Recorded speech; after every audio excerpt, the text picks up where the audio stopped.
Sorry about that. This Twitter space just ended on me, so I had to restart it. I don't know why it did that.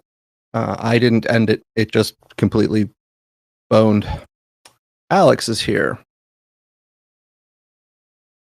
Alex, come on up. Did you sabotage the last space? Because it just it just crashed on me and ended everything.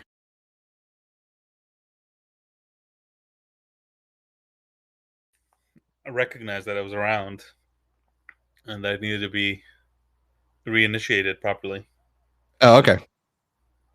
So I was just introducing that one of the topics that we're going to spend time on today is going to be the Cybertruck, simply because that is a very crazy and spiraling out of control narrative already. Oh yeah. Do you have a hypothesis that you don't have to say what it is? I've got lots of stuff on thoughts on this. So I wanted to just begin. Let's go. Let's do this. All right. So the it was New Year's, and we're hitting the clock, and I'm on here doing a space, and at that point in time, nothing had necessarily happened that I was aware of. Of course, over that night there was an attack in Louisiana. But then there was the Cybertruck bombing the next morning. So of course the new year's off to a great start. But then, outside of the interesting aspects that it was a Cybertruck and, it was the Trump Tower, there was nothing that particularly I was aware of that caught my interest until our good friend Bret Weinstein tweeted in my to my eye very cryptically, these attacks are connected to each other through Fort Bragg and to the New Jersey drones, which are connected to gravity manipulation, which connects it all to UAPs for the alien inclined. And it's all happening between the election and inauguration. It's clearly designed to be irresistible to conspiracy theorists. The smart money is on the deep state and its partners preparing to vacate their offices in switch modes. They want us chasing our tails, and we are obliging them. We should instead be figuring out what they are trying to distract us from with all this conspiracy catnip. And all I could think of was, wait, gravity what? I had no idea where the hell that came from. That was, at that moment, he tweeted this on the 3rd. At that moment, that was a completely foreign set of ideas for me. So I'm gonna play a quick CNN clip just to recap the initial spot of this event to get everyone sort of on the same page, even if you're sort of aware of it already. Just want to do that lead in. He is an active duty U.S. Special Forces soldier assigned to 10th Special Forces Group, according to 4 U.S. officials, that he holds the rank of Master Sergeant, a senior enlisted rank, these officials said. 3 officials said he was on active duty serving in Germany, and he was on leave when this happened on New Year's Day. He has not been identified publicly, and authorities are still trying to work out whether this was a terrorist attack. Now, just to recap a little bit of what happened behind us just 24 hours ago, approximately, there are still police presence here around the valet area of where you pull into the Trump International Hotel just off of the Vegas Strip. This Cybertruck that he allegedly was rented from Colorado from the Turo rental platform. Authorities say that he drove it here to Las Vegas by 7:30 a.m. on New Year's Day, that he drove up and down the Strip, and then about an hour before the explosion drove past the Trump Hotel as well. And police did make note that the damage was really limited because of the body construction of this Tesla Cybertruck. All right, so you get a free advertisement for your Cybertruck there, Elon, because it did a good job at not exploding too much. So that's good. Yep. That's good for Elon. I will note something interesting that a friend of mine noticed, which is that in the all of this is known as the Cybertruck attack or whatever. Cybertruck features prominently in the description of the incident. The other incident happened with an electric Ford F-150, which is not even mentioned in the AP, article about the incident. Well, to be fair, the Cybertruck is supposed to be a spectacle of a vehicle, whereas a Ford truck, whether it's electric or not, is kind of supposed to just be a truck. I know, I get it. I don't expect it to be on the title, but the fact that it wasn't even mentioned at all. like what kind of car it was. Well, now is Ford rethinking their strategy here because they didn't get any advertising bonus out of their terrorist attack? No, I think they're pretty happy to slide under the wire on that one. So first off the bat, my inclination is obviously that there was an obvious symbolic attempt to connect the two items together, and that it wasn't just coincidence in any way whatsoever. But there is stuff I want to get into as we go deeper. So as I read Bret's tweet, where he was saying something about gravity manipulation, which caught me off guard. I was then pointed to what many of you probably know by now, which was a Sean Ryan podcast, which had a guest on who had claimed to receive communications from this person, and they read they're calling it a manifesto. It wasn't really a manifesto. It was like a communication that semi-explained things. So I'm going to play that clip just so that we can then kick off sort of the actual discussion of some of the meatier details. That's how I ended up getting this message on Tuesday. So the message that this right here, this manifesto, if you want to call it that, came in on Tuesday. And when I started reading this, my initial take was, okay, this is off the deep end. It's bonkers. I can't validate or verify any of the stuff in this manifesto. Mm-hmm. And I told him that in a subsequent email. And I'll read that to you later, my response to him. And once again, my response to him elicited, hey, get me in contact with Sean Ryan, Fox News, and he even said Pete Hegseth. Get me in contact with Hegseth. And I'm like, dude, I don't have the incoming Secretary of Defense's phone number. Sorry, bro. That's the last time I talked to him. So yesterday morning. What date was that? That was Tuesday. That was this Tuesday. So we're Friday now. That was 3 days ago. So the day before 30th? Yeah, the day before the attack. I dismissed the stuff out of hand. The 31st. It was on the 31st. Yes. In fact, I posted something on my... I told your producer about this as well. But this was a post I made on Twitter. I was just trying to be humorous, off the cuff. It was... I didn't mean anything about it. I was just being humorous for my audience. I said, my inbox was especially eventful today. Allegations of war crimes, government anti-gravity technology, and fears about being tracked and watched by the feds.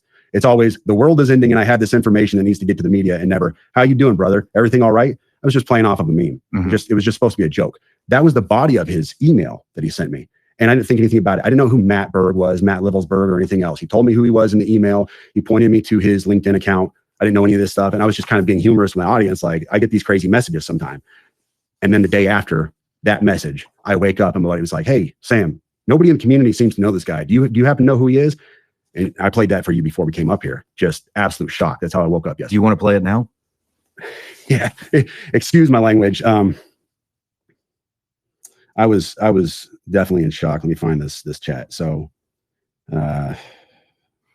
while you're digging through that, you know what we should do? I should get that Instagram account from you to see if they messaged any of our Instagram accounts.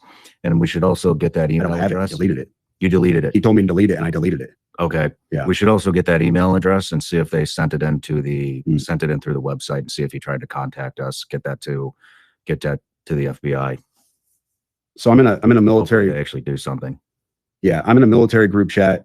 Buddy Green Beret, Corey, he says, at Sam. Nobody I've asked in the community knows him. You is at 8:46 a.m. yesterday. So I woke up and I said, OF, I'm shaking. This guy emailed me 2 days ago. I'm not playing. And then he said, damn. And then this was my response to him at 8:48. Like, just woke up. Dude, I'm fucking shaking, bro. You don't understand. This guy emailed me and told me he was being watched by the FBI and Homeland Security, but they weren't going to do anything to him because he had a VBID. I'm not fucking playing, dude. I have the email. I am shaking, man. This is nuts. And it goes from there. And I sat there for probably an hour talking to my wife. I'm shaking. I can't even think straight. Like, normal day is shot. And I didn't know what I want to do. Do I sit on this? Do I do nothing with it? I've got to tell somebody. I've got to tell the FBI at least, because this is huge. This is all over the news.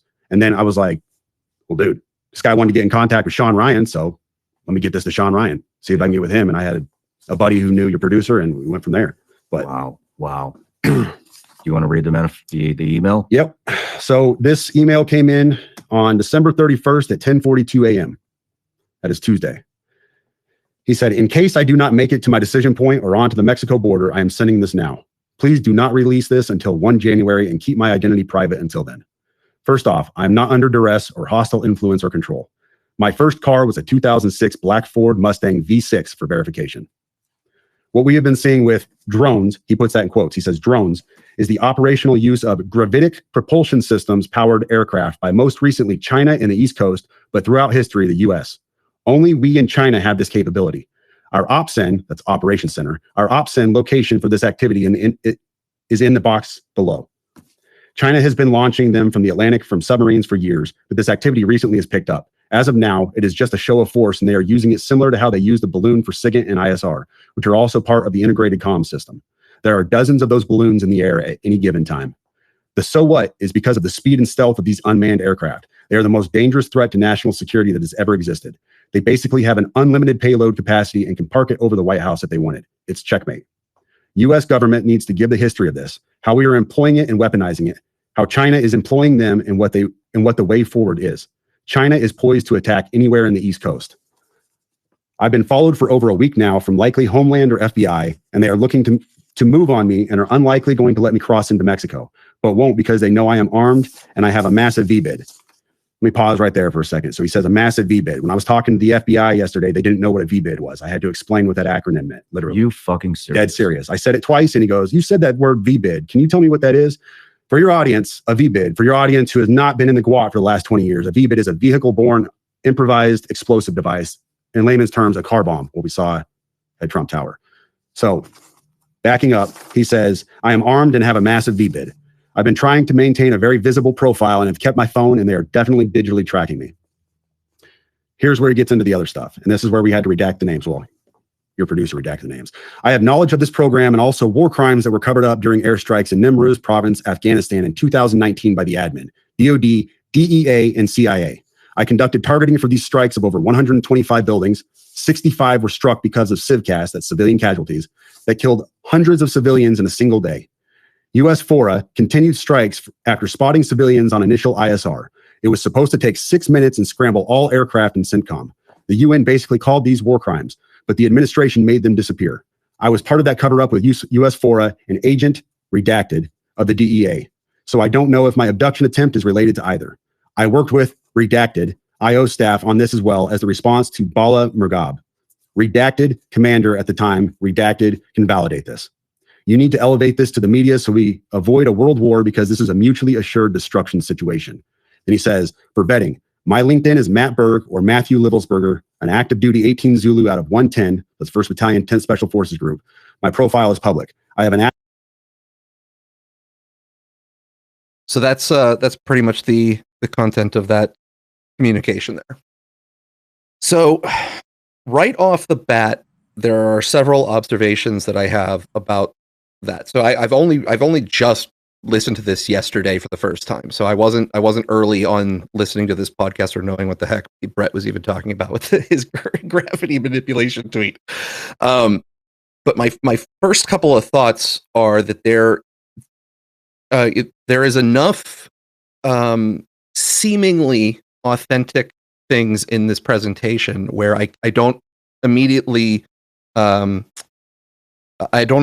assume that they are fabricating that they had a communication with this person. I'm willing to entertain that they've hoaxed it somehow, but I don't that's not my gut at the moment. Go ahead. He this guy Shoemake, I don't know what his the guy who's sort of reading the email. Yeah, Sam Shoemate. He shared Shoemate. He shared the entire headers of the email, like full headers of the email, which I'm not saying it's not like fakeable. I'm not actually sure if it is that fakeable. He said in those in the tweets where he shared the headers, they were not from that specific email, which may or may not matter if you're just certifying the source was Proton Mail. But I think they were sharing two separate. He shared two separate ones. The second one was like the full dump of the whole thing. I don't know. Point being, it raises the bar of the complexity of the fake if it was a conscious fake on his part. The thing that the headers would not do is verify the content, because you don't get like a hash of the content to be able to verify that the hash generated was like, you don't get that kind of stuff. So you can have a legitimate email header that's really for the servers to verify the sender. But you can have that. But then you're getting assurance. More complicated conspiracy, right? Where he got an email from like somebody at Proton Mail, the timestamp, and he's like lying about what it. I'm just talking about the gaps. That's all. Just I'm inclined to believe that he got it. Yeah, I'm not telling you this as like the end all be all of like evidence. I'm just saying that like it raises the bar of the complexity of the faking. It's usually people who would fake something would probably be a little shaky about doing something. Another thing that would add to the complexity of the faking is his tweet that I did share to the space, I believe, just a moment ago, where he said that he's quoting parts of it on 31st, right? This email. He could have taken an opportunity if he saw this event and said, "Ooh, look, I just said something weird. I can now craft an email with all of the things I just said weird the day before. How serendipitous." That could be a way that it was fake, but it lends a little bit more credence that it wasn't, because he would have had to have gathered enough information in a very short amount of time about this person who did this event in order to craft the fake email. It's still possible. I'm just saying I'm definitely on the leaning side of he actually got this communication. I will say there's one slight bit which might mean absolutely nothing because the source is trash. So I'm just saying it as like I have a mental note to check this out. Somebody said that this guy's been caught faking emails before, but the source was trash. I repeat, the absolute worst kind of trash. I would also be willing to find out. I would be willing to believe that it was fake, because that's why I'm listing all the things I can think of how you could fake it, right? Right. No, I'm just like I don't take this as evidence of anything. All I'm sharing is that I have a mental note that I want to look into the prior accusations, which could be totally nothing. Because of how trash the source is, I don't actually rate it as evidence at the moment. I just have a mental note to look. So here's something that stands out to me as sort of an issue. He sends this tweet on December 31st saying, my inbox was especially eventful today. Allegations of war crimes, government anti-gravity technology, and fears about being tracked and watched by the feds. So if we take the stance that this was a legitimate email he received, and that the tweet on the 31st is evidence that of him receiving this in advance, that means, if I understand his timeline correctly, which if I have it wrong, I apologize, but the way that I understand his timeline, he got the email, he read it, he tweeted, and then he ignored it. Then the event happened, and then he contacted the FBI. But in this particular interview here, he's complaining that the FBI agents didn't know what the acronym was for the car bomb. And so if I'm to believe, and again, I may misunderstand his timeline, I apologize if I am, but the way that I understand the timeline, he read that email, read that this guy had a car bomb, and then didn't contact anyone. That is the story as he's telling it, I think. Mostly because he, in his defense, the guy also said that there was gravitic propulsion systems. Yes, I guess, but well, the other GPS, if you like. Yeah. So on that particular aspect, if we assume that the email is legitimate, my assumption would be not that the technology that is being referenced should be taken as seriously as one might if you are believing that you're getting this top secret special information from this guy who's about to commit this interesting display. The government, and in particular the military, has decades and decades of experience compartmentalizing its operations to the point where none of the people involved in a large and top secret project really understand what the full project is. And oftentimes they are fed misleading information about what they are working on in order to prevent them from ever being able to disseminate what there is actually being worked on. And I have personally met many times in my life people who have higher military status at one point in their life, cryptographers, I've met more than others, who will tell me, particularly out of the norm stories, let's say, about things that might exist or the government might know about advanced technology. And majority of the time, I can't cohere all of them together, but I'm always getting told stories of those kind. So I usually view those as these are stories that they are told because they are claimed to have authorization, but those are usually stories, in my perspective, that are told to mislead them so that if they ever spill anything about what they do know, the legitimate stuff, it's discounted by the believers and nobody can create the coherent picture of what they're working on in totality. Right. So that's my interpretation of the gravity part. I mean, at the same time, well, I'm not going to say anything about the gravity part, I guess. What I will say is that, so they talked about the base in Germany that he was working in, the unit he was working with, the 10th. And somebody who I watch, and Larry Johnson, we've listened to him before, talking about the hacking, whatever thing. I don't know if you remember, a few weeks back. Hacking. The Chinese hacking. Oh, okay, yeah. Telecoms, yeah. He said that that specific base, he's been to a bunch, and they are the ones who would be doing the Ukraine operations, and in particular, that this guy would be involved with drones, either because of what he said or because of the base and the mission, or probably a combination of factors. But I just wonder to some degree, right? This guy had been to a lot of places a lot. Okay, and had been in the army enough that I wonder if, through buddies, basically he put a picture together, true or false, but like just not necessarily he himself having direct access to files or whatever. Just, yeah. You talk over beers, and you start to create a picture. Yeah. That, I think we're saying similar things. Mine was just a little bit more elaborate. Now there's another thing that strikes me as very interesting about this. So if you take the email at face value that being read as being written by this man, there were what was described as 2 letters. One of them was very short, obtained supposedly by the police, that were recovered from his cell phone, that were also written about his intent here. The thing that I noticed that is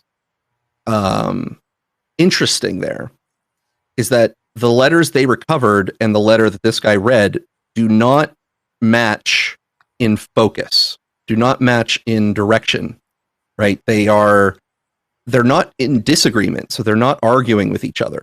They don't contradict each other necessarily, but they are not in agreement of their focus, right? So in that letter, in that email there, he seems to be focused on a war with China, and that's the big threat. He's talking about a game over situation, but he doesn't mention that in these other letters. So I'm going to read these other letters just so everyone is understanding what I think is not lining up. Go ahead. Clear the claim, and I don't know where the claim came from. So, but I haven't seen anybody challenge it. Is that this email was recovered from the Notes app on his destroyed iPhone?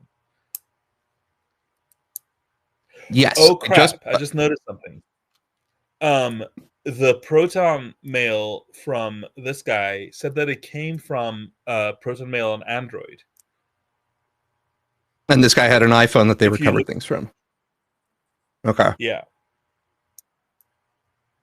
Okay. I would have to look into that. I just posted and shared to the space a local Vegas news channel's report, including the found. Let me see if I can scan this real quick that I have up here to see if it tells me what phone they were recovered from. Not seeing the phone in my scan. Well, Notes I'll have to look at that. Exist on Android, right? I'm sorry. The Notes app is an iPhone thing. I mean, if that's the name of the app, I guess I don't know. I don't have an iPhone. I have an Android. Yep. I'll look for the phone. There's a picture of the phone itself. Okay. So I'm going to read these letters just so that we're all understanding what I'm referring to when I say that they're not really in the same direction. So one of the letters was, fellow service members, veterans, and all Americans, time to wake up. We are being led by weak and feckless leadership who only serve to enrich themselves. Military and vets move on DC starting now. Militias facilitate and augment this activity. Occupy every major road along Fed buildings and the campus of Fed buildings by the hundreds of thousands. Lock the highways around down with semis right after everybody gets in. Hold until the purge is complete. Try peaceful means first, but be prepared to fight to get the Dems out of the Fed government and military by any means necessary. They all must go, and a hard reset must occur for our country to avoid collapse. And then it supposedly has him writing his details, which do match, of course, the email that they have, whether constructed or authentic. And the second letter was, we are the United States of America, the best country people ever to exist. But right now, we are terminally ill and headed towards collapse. We are crumbling because of a lack of self-respect, morals, and respect for others. Greed and gluttony has consumed us. The top 1% decided long ago they weren't going to bring everyone else with them. You are cattle to them. We have strayed from family values and corrupted our minds, and I am a prime example of having it all but never being enough. A lot of us are just sitting around waiting to die. No sunlight, no steps, no fresh air, no hope. Our children are addicted to screens by the age of 2, and we are filling our bodies with processed foods. Our population is too fat to join the military, yet we are facing a war with China, Russia, North Korea, and Iran before 2030. We must take these actions if we are going to make it past the next few years in one piece. We must end the war in Ukraine with negotiated settlements, the only way. Focus on strength and winning. Masculinity is good and men must be leaders. Strength is a deterrent and fear is the product. Weed out those in our government and military who do not idealize. Number 2, the income inequality in this country and cost of living is outrageous. The number of homeless on our street is embarrassing and disgusting. Have some pride and take care of this. Stop obsessing over diversity. We are all diverse and DEI is a cancer. Thankfully, we rejected the DEI candidate and will have a real president instead of Weekend at Bernie's. We must move on from the culture of weakness and self-enrichment perpetuated by our senior political and military leaders. We are done with the blatant corruption. Our soldiers are done fighting wars without end states or clear objectives. This is not a terrorist attack. It was a wake-up call. Americans only pay attention to spectacles and violence. What better way to get my point across than a stunt with fireworks and explosives? Why do I personally do it now? And I needed to cleanse my mind of the brothers I've lost and relieve myself of the burden of lives I took. Consider this last sunset of 24 and my actions the end of our sickness and a new chapter of health for our people. Rally around Trump, Musk, Kennedy, and ride this wave to the highest hegemony for all Americans. We are second to none. Now, that is not the same exact communication he sent supposedly to Sam Shoemate, as read on that Sean Ryan show. That is it's not in disagreement, but it's not the same exact sentiment or motivation. Like the email supposedly read on the Sean Ryan show is that we're in imminent war with China, and they're the ones doing all the drone stuff, and we need to wake up and deal with that. This is saying, hey, look, I'm basically a MAGA guy, and I really need to nudge them, I guess, to accept that the militias are part of their team too. I'm a little lost in what he wanted exactly out of other than the specifics that he requested with people with semis and blocking highways and stuff. An additional thing that catches my attention goes back to that email that was supposedly received, where he said that he didn't know if he would make it to his decision point in Mexico, which suggests that he wasn't going to kill himself in front of the Trump building inside of Tesla, if that's true, that he had another destination to go. Well, have you seen the shared route he took? Route. I think he had to set. He had to recharge like 20 times. Was that? Well, yeah, because he didn't take a straight line from Denver to Las Vegas, which would have needed 3 stops. Okay. He went kind of south and then west and then north. Funnily enough, he stopped at Las Vegas, New Mexico or something, and people were like, did he plug in the wrong state? But anyway, yeah, it was like circuitous and kind of went, interestingly, like towards Mexico and then back up. Okay. So those are the letters, and now it doesn't. I can't necessarily cohere what he wants. I can see his call to action in the first one, because it's literally asking people to engage in particular activities, but I don't know what the end goal is other than get the Dems out of government. But yeah, I think if you squint, it's like he's trying to tell the military to perhaps defend the inauguration. I don't know. It doesn't even make sense as being that, because he says nothing about that. Right. But between, get on the streets and get behind Musk and Kennedy and Trump, you can maybe squint and say that's what he's trying to say. Mm-hmm. Well, the note is trying to say. Sorry, I also just shared a tweet to the space where I haven't heard it. It's a 1-minute clip. I don't know if you can play it, but apparently the cops is revealing this kind of notes app thing that they recovered. And the cop says this one was dated after the fact, which well, so there was an additional notice that they on the Sean Ryan show, they said, and it's my understanding that others who had been in communication with this guy have also said it. So this is a fuzzy part, but that his signal contact, his verification number, it's a kind of like a hash code, changed his safety number on Signal, which is an encrypted app where, if you don't know what it is, it's a private chat app, but the communications are encrypted end to end, which means that hypothetically, no one can really snoop in on your conversations. But in order to try to give you an assurance of privacy, you have to know the person you're talking to and understand that the device that they're using is the device that they're communicating from. And you get what this is called a safety number, which is if they change the phone that they are using, it will notify you that they've done this. That gives you an opportunity to reach out to them to say, hey, did you actually do this? So if I'm talking to Alex and we're involved in our super schemes, and all of a sudden his safety number changes, and I talk to him on the side and I go, hey, did you get a new phone or something? He goes, yeah. Or he goes, no. And I go, oh, well, then your signal's been, hijacked. Right. The story goes that these people in communication with him on Signal saw that his Signal safety number changed after the explosion. Yeah, I wonder how long after the explosion we're talking, and I wonder how instant that notification would be. Just to be sure. But if that changed after the explosion, the way I understand how Signal works, somebody at least has to have enough credentials to get into your Signal account. So if the way that you can do that, you can migrate your Signal just using a QR code if you at least have one of your accounts accessible.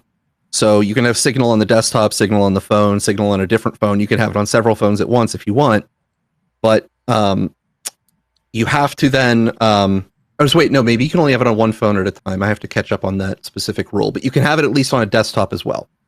And so all they need is the QR code as the authorization to start the transfer. You know what? Actually, I am going to go completely off script and hypothesize something. So there was a script. The first person who said that Livelsberger, changed his safety number, said that it happened twice because he was Mhm. friends with him before, right? And he so when he came apparently to the US from Germany, his safety number changed. And if we connect this to him having two phones, one Android and one iPhone, it could be that when he was, in Europe, he had a different phone with a different card and he would switch. But if he switched when he came to the US and he's using his iPhone, for example, right? But he had his Android like in a backpack or somewhere more Mhm. protected, right? If law enforcement found that phone, they're like, oh, good, let me look at Signal. That would reactivate the prior install of Signal, and potentially trigger something like this. I don't know. Yeah, we'll have to do more reading of the specific rules on that to hammer out what's possible and what's not. Assuming that the people who are reporting that the Signal safety number changed are accurate. Now, here is something else that I noticed that I'm going to call, from the Sherlock Holmes, the dog that didn't bark. And this is my dog that didn't bark in this story. Those two letters are, if you were to give them a common interpretation, particularly in our narrative-driven media climate, that's a MAGA love letter. It ends with rally around Trump, Musk, Kennedy, and ride the wave to the highest hegemony for all Americans. Okay, that's the closing line on that. Okay, and if you read it again, there's a lot of things in there that are deliberately meant to appeal to a lot of what has been some of the common topics that the MAGA, or at least the Trump side, have been rallying around. Anti-DEI, the processed foods now with Kennedy on board, the nation being overweight. I thought that was very considerate of him, to really reach out to the Kennedy, yeah, it's aisle crossing, it's very nice. Yeah. It's very a bipartisan attack. But what stands out to me is the lack of the press honing in on this, what I would call a MAGA love letter in description, honing in on that and starting a round of QAnon Part 2 coverage. I'm not seeing that. They're reporting it, but they're not focusing on it. They're not calling him a MAGA radical. They're not calling him an extreme MAGA, vigilante or some sort of, disparaging term, focusing on his MAGA nature, which you would imagine in normal circumstances they would do, especially leading up to the inauguration, right? Yes. But I'm not seeing it. And so I'm trying to understand what the interpretation is there, because that's too juicy to pass up. And it's not like they're not aware of the letter. Yep. So that's my dog that didn't bark. Yeah. Yeah. I wonder, look, there could be some nefarious explanation, right? But trying to give it a non-nefarious one, I wonder if they're sort of on a holding pattern in terms of Trump. They're no longer in the election season where they would sort of, go the ultra MAGA cheap fakes route. They're sort of, it's not the right time for them to launch an attack like that right before the inauguration. I guess. But I'm stretching as I'm saying all this. Well, I have a loose, this is very loose, idea of what could be going on in some general respect, not a full picture, but there are things that you have to take into consideration when looking at this messaging, whether planted or not. Because let's imagine that this letter is not authentic from him, but planted by anyone who found his equipment and did this. Let's assume the signal switching was actually someone taking his signal and trying to get his communications onto another phone where they would then leave this. Just imagine that. It could be him writing it or not, but just imagine, even if that's the case, that this was planted, this fits either scenario. So the U.S. government's military, the Department of Defense, for the better part of 100 years, was used to having what they would consider equal footing on the world stage with at least one other competitor. And the fall of the Soviet Union in the 90s caused a large issue with the military being able to effectively have an identity. There was no partner on the world stage to actually have a toe-to-toe fight with. It's like a boxer with no competitor. It's like Rocky 3, where he's just fighting bums until Mickey tells him he hasn't been challenged. Okay. And the global stage, the global threat environment changed over that time, and we increasingly began getting stuck in the asymmetric warfare that we've come to sort of understand, where there are non-state actors typically inside of what may be one or multiple states who don't have a strong security apparatus to be able to take care of them. They are affecting parts of the non-globalized and globalized world, respectively. And we sort of take on a policing status to try to go in and deal with that. But in the transition period between dealing with that, which was the 9/11 environment, and in the middle, we had sort of toppling hostile state actors that were tiny. So we got really good at toppling tiny actors and basically installing our own new friendly governments, or ones we thought we were friendly. But since we've gotten post 9/11, we've mostly been dealing with just asymmetric warfare. And the big guys, the big military guys, are still sitting there needing to justify their budgets, and also have generals who are in there for decades, who were prior to the fall of the Soviet Union, attempting to make long-term forecasting and long-term strategic maneuvers in order to maintain the US's status. For the last 30 years, they have viewed China as the only player on the scene who is really worthy of any of their future planning. There is no other real threat. Russia is a threat in some ways, but not on the scale of what they imagine China is. It doesn't have the naval capacity. It doesn't have the money, right? China has the money.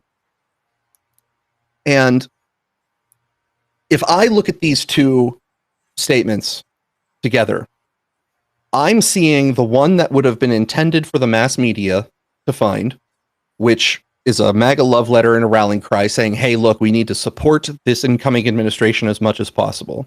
And then I see what would have been sent to the military elite specialized crowd, right? The people who would watch this Sean Ryan show, follow these Green Berets, whether they are military connected or just people who like to follow those channels because they believe they're getting special information.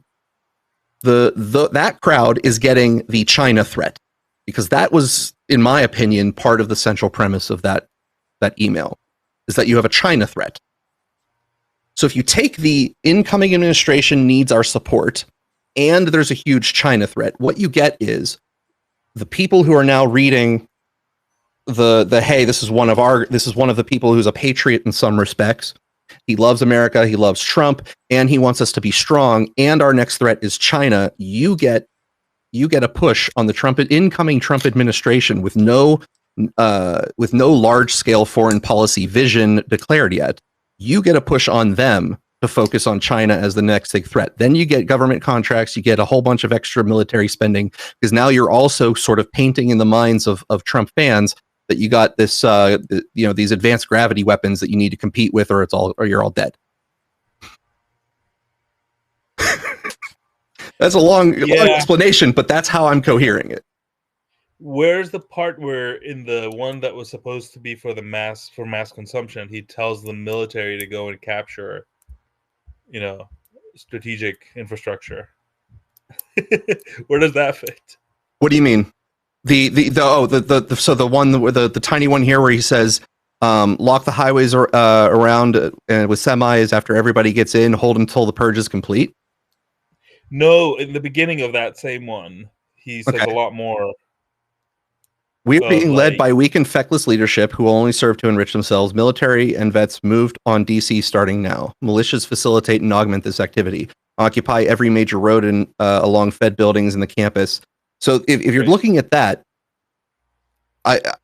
it sounds like he is trying to encourage people to get motivated towards this direction in order to ensure that the transition happens and that the government is actually, in his term, purged of the Dems, as he put it. Yeah. So my, I think I don't know if I speak for you or not. I'm sort of trying to, put an epistemic status on what I'm about to say, which is that I don't think anything I believe about this is like 50% or more, right? But this is my sort of synthesis at the moment, which might be the largest, single hypothesis that I have, which still might be like 8% likely for me, right? I'm just saying, like, everything else is like onesies and twosies and threesies. But I don't want to like put it out there as like something that is like totally likely to be it, but I wonder to what degree he had a plan to get to Mexico. He got intercepted, killed, and then his corpse basically potentially shot with that like massive rifle or something like it. Massive caliber handgun, or something like it, gets put on a Cybertruck. The Cybertruck gets put on full self-driving. That most people don't know. The latest version can actually go from park to park. Like, it doesn't need any intervention so long as it judges that you are looking at the street. Which a seatbelt will hold a dead body like well enough, I guess. It could have been that, and then a bunch of stuff planted and whatever. So it's almost like there's like part one where he's trying to talk to people, he's trying to get to Mexico, he's trying to do stuff, whatever, right? And part two where somebody intervenes and you basically have that Cybertruck exploding in front of Trump Hotel, Las Vegas, with him inside. If that's him, by the way, there's another whole rabbit hole there, and that like weird ass IED. Yeah. Well, so there's a degree to which so Bret, the original tweet that I read from him that where I didn't even know this gravity situation existed. His concern, which I have appreciation for, is that the way he phrased it, this was intended in order to make people spin their tires going down elusive holes that never really resolve. And I agree 100% that the way that this story is currently going, you're probably never going to get enough details in order to fill all the holes that wind up being opened up. So there's a definite caution sign above even attempting to follow this story too closely. And when I mean too closely, I mean where you are going down and you are chasing individual sentences to try to make sure that you're cohering like a big picture, as if you could plug all of the puzzle pieces in and see it as big, one big completed thing. I don't think that's going to be possible. There's so much that doesn't make sense in this just off the bat. So let me say, if the email is true that was sent to the Sean Ryan Show guys, if that email is true, what's not included in there? Any corroborating documentation to support anything that gives someone reason to elevate anything he says as serious. Anything. You don't have any Snowden-like reveals. You have a guy just saying things. And that's a huge problem when you're talking about taking this guy super seriously. that somebody noticed that I thought was absolutely incredible, which is that he said that my first car was a Honda whatever of the year, blah, blah, blah, right? For verification, he said, right? Right. So actually, if you have it in front of you, if you can read the first two lines, I think it's incredible how Yeah, it's I do. structured. Give me a moment to scroll to it. Give me a second to scroll to it. In case I do not make it to my decision point or on to the Mexican border, I am sending this now. Please do not release. First, I am not under duress. My first car was a 2006 black Ford Mustang V6 for verification. Okay. So he did have a black Ford Mustang, but apparently people pulled up the records and that wasn't the year. Okay. Now, one thing is like, did he forget the year his car was made? Fair enough. But then like he picked the one piece of information that would verify him. Right? Surely, this whole thing doesn't make sense though, right? Because like all that information is publicly available. If you can go publicly verify it, that's like, where the fake email comes in. That's where faking the email comes in. If you have the public information and you get his name first, and you have enough decent OSN skills, open source intelligence skills, you can reconstruct a story like this. But then they got it wrong. That's the weird part. There's something interesting there. Yeah, that if somebody was faking an email and they put that in there, they wouldn't get the car model right and the year wrong. They would just put the right thing, right? Which then opens up the question of, is this intentional, right? To say like, wait, the verification failed. Right under the line that says, I am not under duress, blah, blah, blah, blah, for verification. Here's some information that isn't actually true. But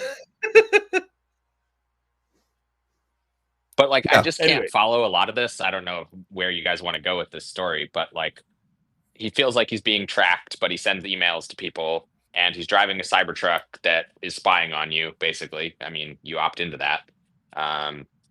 And like, he has a US passport on him and he's going to cross the Mexico border, presumably legally, which they could just say no and stop him, I guess. But if he crosses the Mexico border, the truck doesn't blow up in front of Trump Tower, which then doesn't have the symbolic message. So what is the Mexico thing? I don't even know. I don't know. Was he going to blow up the car and not be in it? Well, I thought that that his claim was that the vehicle-based improvised explosive device was like a deterrent, so they wouldn't arrest him. But then, like, he's just strolling around the car at the supercharger, right? Like, why not go get him there when no one is going to be harmed, and you can defuse his vehicle-based improvised explosive device? You don't know that he got off, right, or went too far from the car. He could have just. No, I know, but like, if the FBI, they had him just wandering around there. Like, if you wanted to get this guy, there's nobody else around. You could just get him like on the highway or like where the car could blow up and no one would be injured. Like, why, if you were spying on him, why let him get to this point, I guess, which would make me think that he's not actually being spied on, or they let him do it. Yeah, no, all I want to draw attention to is that he appears to have selected one piece of information to verify his claims right under saying that he's not under duress. And that piece of information is wrong. Do you remember what year it actually was? No. Okay. I can find it. Do you remember what the name of the car was? It was a black Ford Mustang V6. Yeah, wow. Mustang. Somebody tweeted his old list of cars somewhere. Now, a 2006 black Ford Mustang. If he was like a teenager, because I think he was 37, right? So he would have been 1998. First one was 1998, so it's like he got it 10 years off. Whoa. Okay. The second car was a 2008 BMW. Not similar to a Ford Mustang. No, but it is a 2008. Whatever. Anyway, yeah, these are okay. These vehicle that's pretty off. It was 2005. I might have. Yeah. I might have been like, I was in between year model or like something like that. But yeah. Okay. I mean, it also is like 2008 is pretty recent, all told, right? The guy was 37 years old. 2008 is what? Not even 20 is 17 years ago, so that he would have been 20. Now, this kind of guy did he get his first car at 20? It's kind of weird, right? Yeah. Wouldn't he have? Yeah, I don't know. Yeah. So that's sort of my breakdown of everything. Now I have a compilation of details and facts that I've tried to corral from different sources. But as far as like my trust in this story having any major significance at the moment, as far as revealing anything we might find particularly interesting or salacious, my belief on that is very low. Again, he didn't send any documentation or any of anything to these people that signified that he was in possession of knowledge that needed to get out. He made claims, supposedly, if we accept this email as legitimately from him. He made claims, but he didn't provide, I mean, if you're going to do this, provide a PDF. Come on, provide something that indicates that, you're giving people actual documentation to support this. Or just anonymously whistleblow via your secret Proton mail account without telling people who you are, if it's like compelling documentation that you have. Yeah. And so, Nathan, what's your take so far? I mean, we kind of like did a run through ourselves. You've been here most of it, and to the degree that you're following, like, what's your read on this? You're asking me? Yeah. I just don't even know. It just gets stranger every time I look at it. Like the latest footage where like it doesn't look like he was unalive in the car. Yeah. Also, the Cybertruck looks exceptionally blast resistant. It doesn't even break the windshield. That's a little wild. That's the free promotion for Musk. Yeah, I know. Good job. It's much better than people shooting at it with a handgun. Yes, indeed. Yeah, I really don't know what to think. And like, I think like part of your theory, Gator, is like Raytheon faked it to get money to build gravitic propulsion devices. No. I confirm that's Gator's theory. I'm totally No. My theory only involves the way that the messaging with these two emails, if we consider them authentic, comes out. That is or actually, I see. Okay. Opportunistic at a minimum, not necessarily. So if you have, one thing that happens is trying to take opportunity with the vulnerable, and this guy had several concussions supposedly, and PTSD, and some issues and depression, and taking the vulnerable people and then sort of taking them on a journey narrative wise. You have people who become their friends, who become close to them, and then as a coordinated, I see. Yeah, you're take them on a journey, a little bit of fake info, and then get them to do things. And I can and then you orient their perspective. And if these are, if in both cases, my take is not, again, this is not a strong take. Don't take me saying like this is, I believe exactly what happened. It's just my way of trying to give me something to work with, in the temporary zone to harness this in. And that is that both of these scenarios, whether he sent these and wrote these, or whether someone did it for him, taking the opportunity, somewhat in knowing that he was going to, consider these acts. If you consider how disparate the two letters are, the email and the one that was found, the disparateness means that there is likely a reason that the different messages were delivered to two separate audiences. One of them more likely to latch on to a particular narrative, and the other more likely to appeal to the masses. And the one that would go to the masses was the one that went to the masses, and the one that would appeal to the select audience went to the select audience. Yeah, that's actually, I really like your point there about the dog that didn't bark, and your distinction there that the two messages could have been intended to go to different places. I think that's super interesting. I don't know what to make of any of this still, but I think you're onto something there for sure. I guess there's nothing shared between the two messages. That's the shocking part to me. Right. Like there's literally no. I mean, even the writing style is like not even the same at all. But even narrative wise, like there's literally nothing connecting the two at all. Like there's no shared facts, I believe, between the two. Yeah, no, and my so. point and it's about also extremely incoherent. Like the letters that made it out from his iPhone or whatever. Like it's like do what now? Like my point about the DoD and that is that if there is some if this person is going to do an act that it looks like, if we take these things at face value, if these are written, we assume these are written by him. It looks like he wasn't intending to try to kill anyone. He was just trying to make a spectacle. And that's why the symbolic choices of the Tesla and Trump Tower. If you are either coaxing him through a grouped manipulation, or you are taking advantage and writing these letters for him on his behalf, you are taking the opportunity to use this to scare people, because it's the first day of the year. There's that maybe they knew or maybe they didn't know there would be 2 events of similar style on the same day, putting people on high alert. When people are on high alert, they are more agreeable to things. We remember that from 9/11 and the Patriot Act. They are more amenable to activity that you want to do if they are on high alert and scared. And we are then giving them a focus, which is China is the big bad. We had 2 weeks of drones, whether that was organic news or manufactured news stories that then took on a life of their own.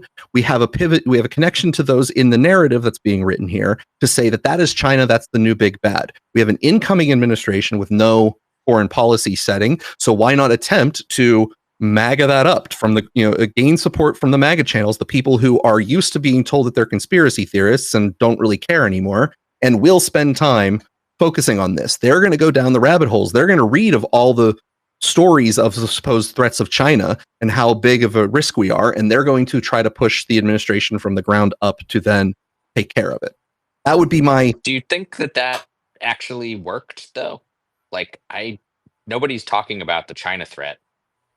And, like, I think he says that we have this technology, too. This gravitic propulsion, that only us and China have it.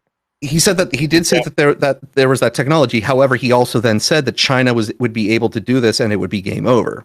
So, but presumably we would also be able to do it, and it would also be game over. He said it's an MID situation, actually, mutually assured destruction. So, but that's not scary because we already have that. Yeah, but he also wanted to get to the press. None of it. Look, I will say one thing. The whole story, like, even if you try and make it like a China big bad Gary, like, it's not very compelling. I am also advanced destructive technology. It's like, we have nukes too. Great, it doesn't matter. The common thread between the 2 messages is that they're both delusional in the self-importance of the author, right? It's like, this is going to change the world, and it's MAD, and we need to get this to the media, and it's like, okay, or whatever. It's like, I think giving orders to the military and the militia. It's like, who cares? Like, I think my most reasonable take here, like the most obvious explanation, is that this man, unfortunately, was unwell, and if that's all that is, if that's all it is, I will. I am not beholden to what I was prescribing. I know. I mean, I think it's really, really, really bizarre, and like if he did it this way, like just super, super weird, and like I don't know what to make of any of it, but like the most parsimonious explanation in my mind is like he was just a little unwell and did a thing that nobody was expecting, and that just explains away all of it pretty nicely. And now if I'm not going to go down any rabbit holes in the next coming weeks trying to find out all about the anti-gravity tech that we supposedly have, that I won't be able to get any actual information on if we do have it. So I'm not going to bother trying. Also, if I can't utilize it, I don't care. But also, like, how did Bret Weinstein get onto that so early and tie it to this somehow? What do you mean? The podcast had come out, and so that people were already talking about it. Okay, all right. And he was just going prior. No, he was just going like, "Hey guys, this is too tasty of a morsel, right? The smell is too delicious. It definitely is. Yes, it's way too delicious. It's ridiculous. So don't take it. But I hadn't heard the gravity part yet, so I'm just like, what? How does gravity come into this? I guess on the other hand, I kind of don't like that kind of vibe, because it's like, well, okay, so you're saying we should be thinking about one story, but we should not be thinking about another story, and what tells me that this story is important and the other one isn't? And like I really kind of, there's some, like, I get that somebody who wanted to direct attention away from something might create a diversion. Yeah. Right. I'm not sort of challenging the basic logic.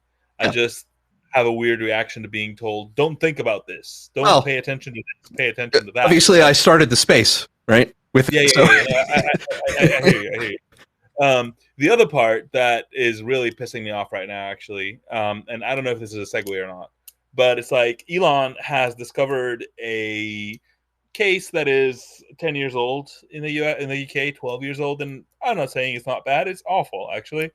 But he's kind of gone all full think of the children 2 weeks before the inauguration. Meanwhile, he said zilch about hundreds of thousands, potentially a million other children who have a pretty shitty year. So what's if we're talking about like people distracting our attention, and presumably Musk wants the attention to be where it should be, what's up with that?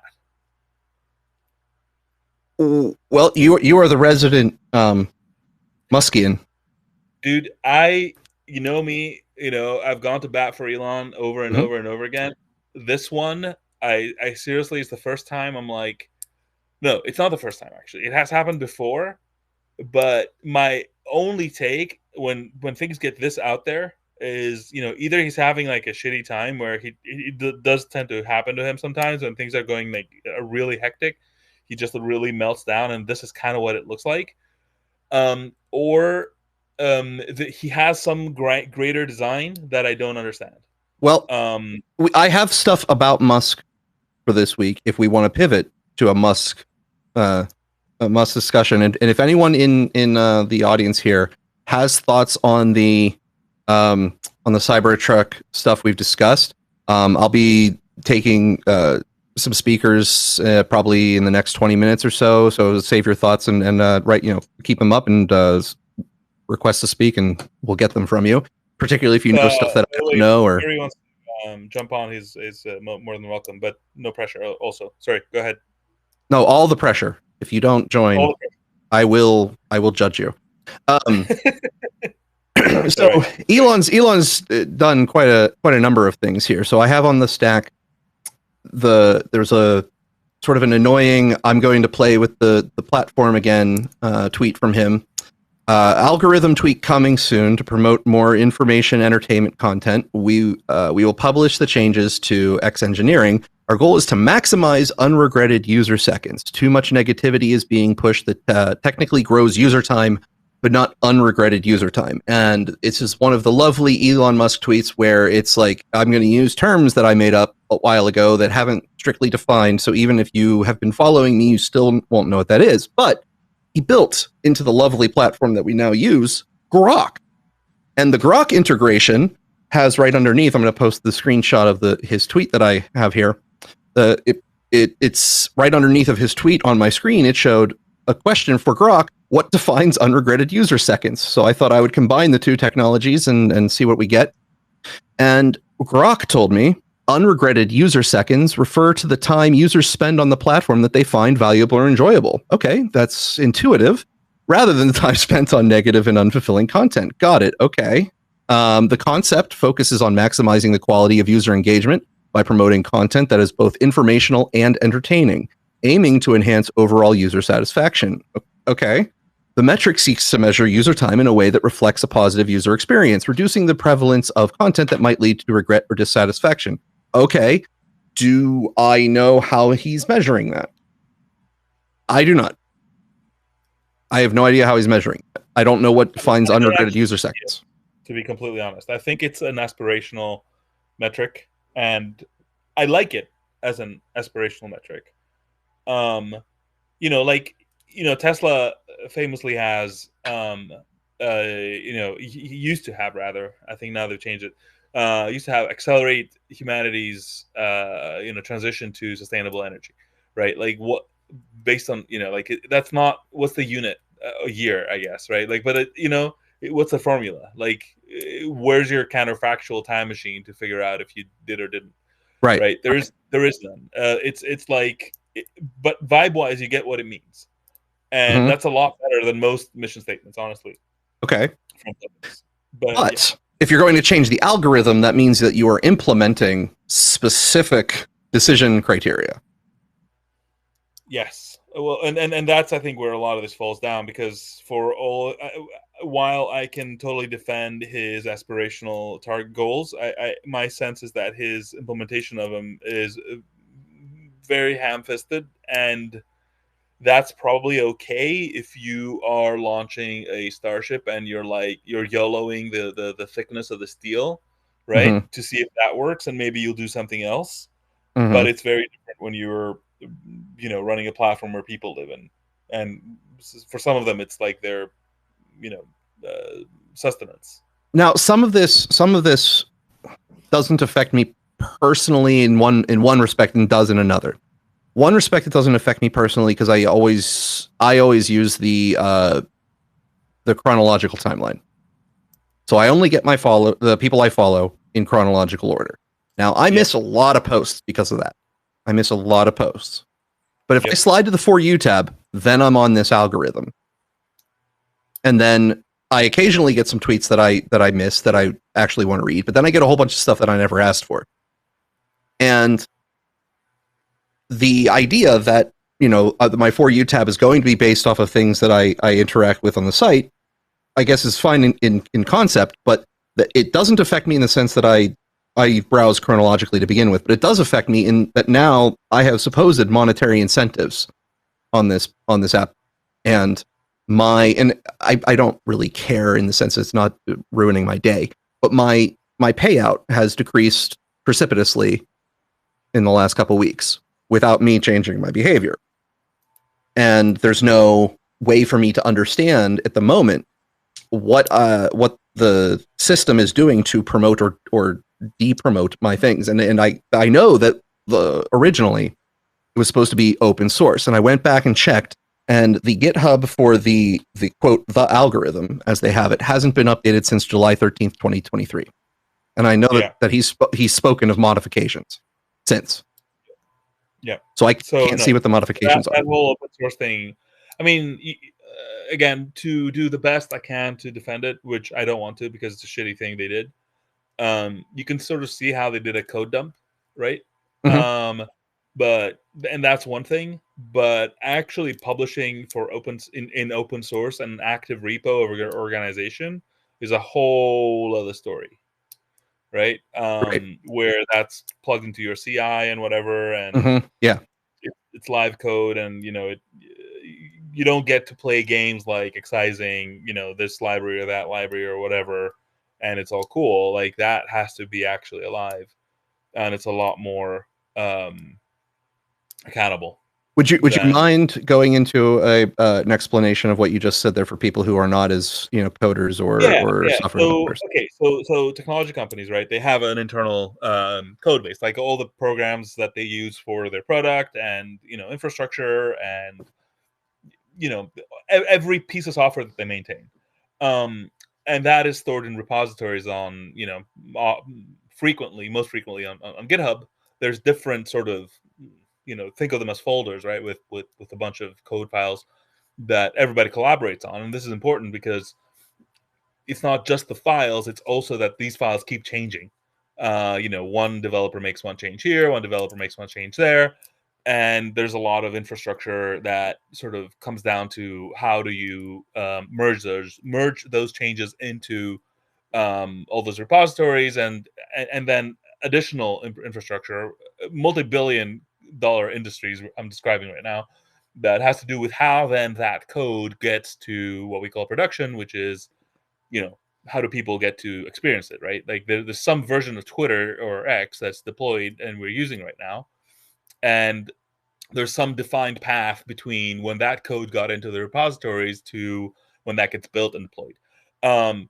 Now, doing all of what I just described, which is like an incredible amount of like backflips and threading needles, plus having a part, like some of those repositories being public such that people can inspect them, is not impossible.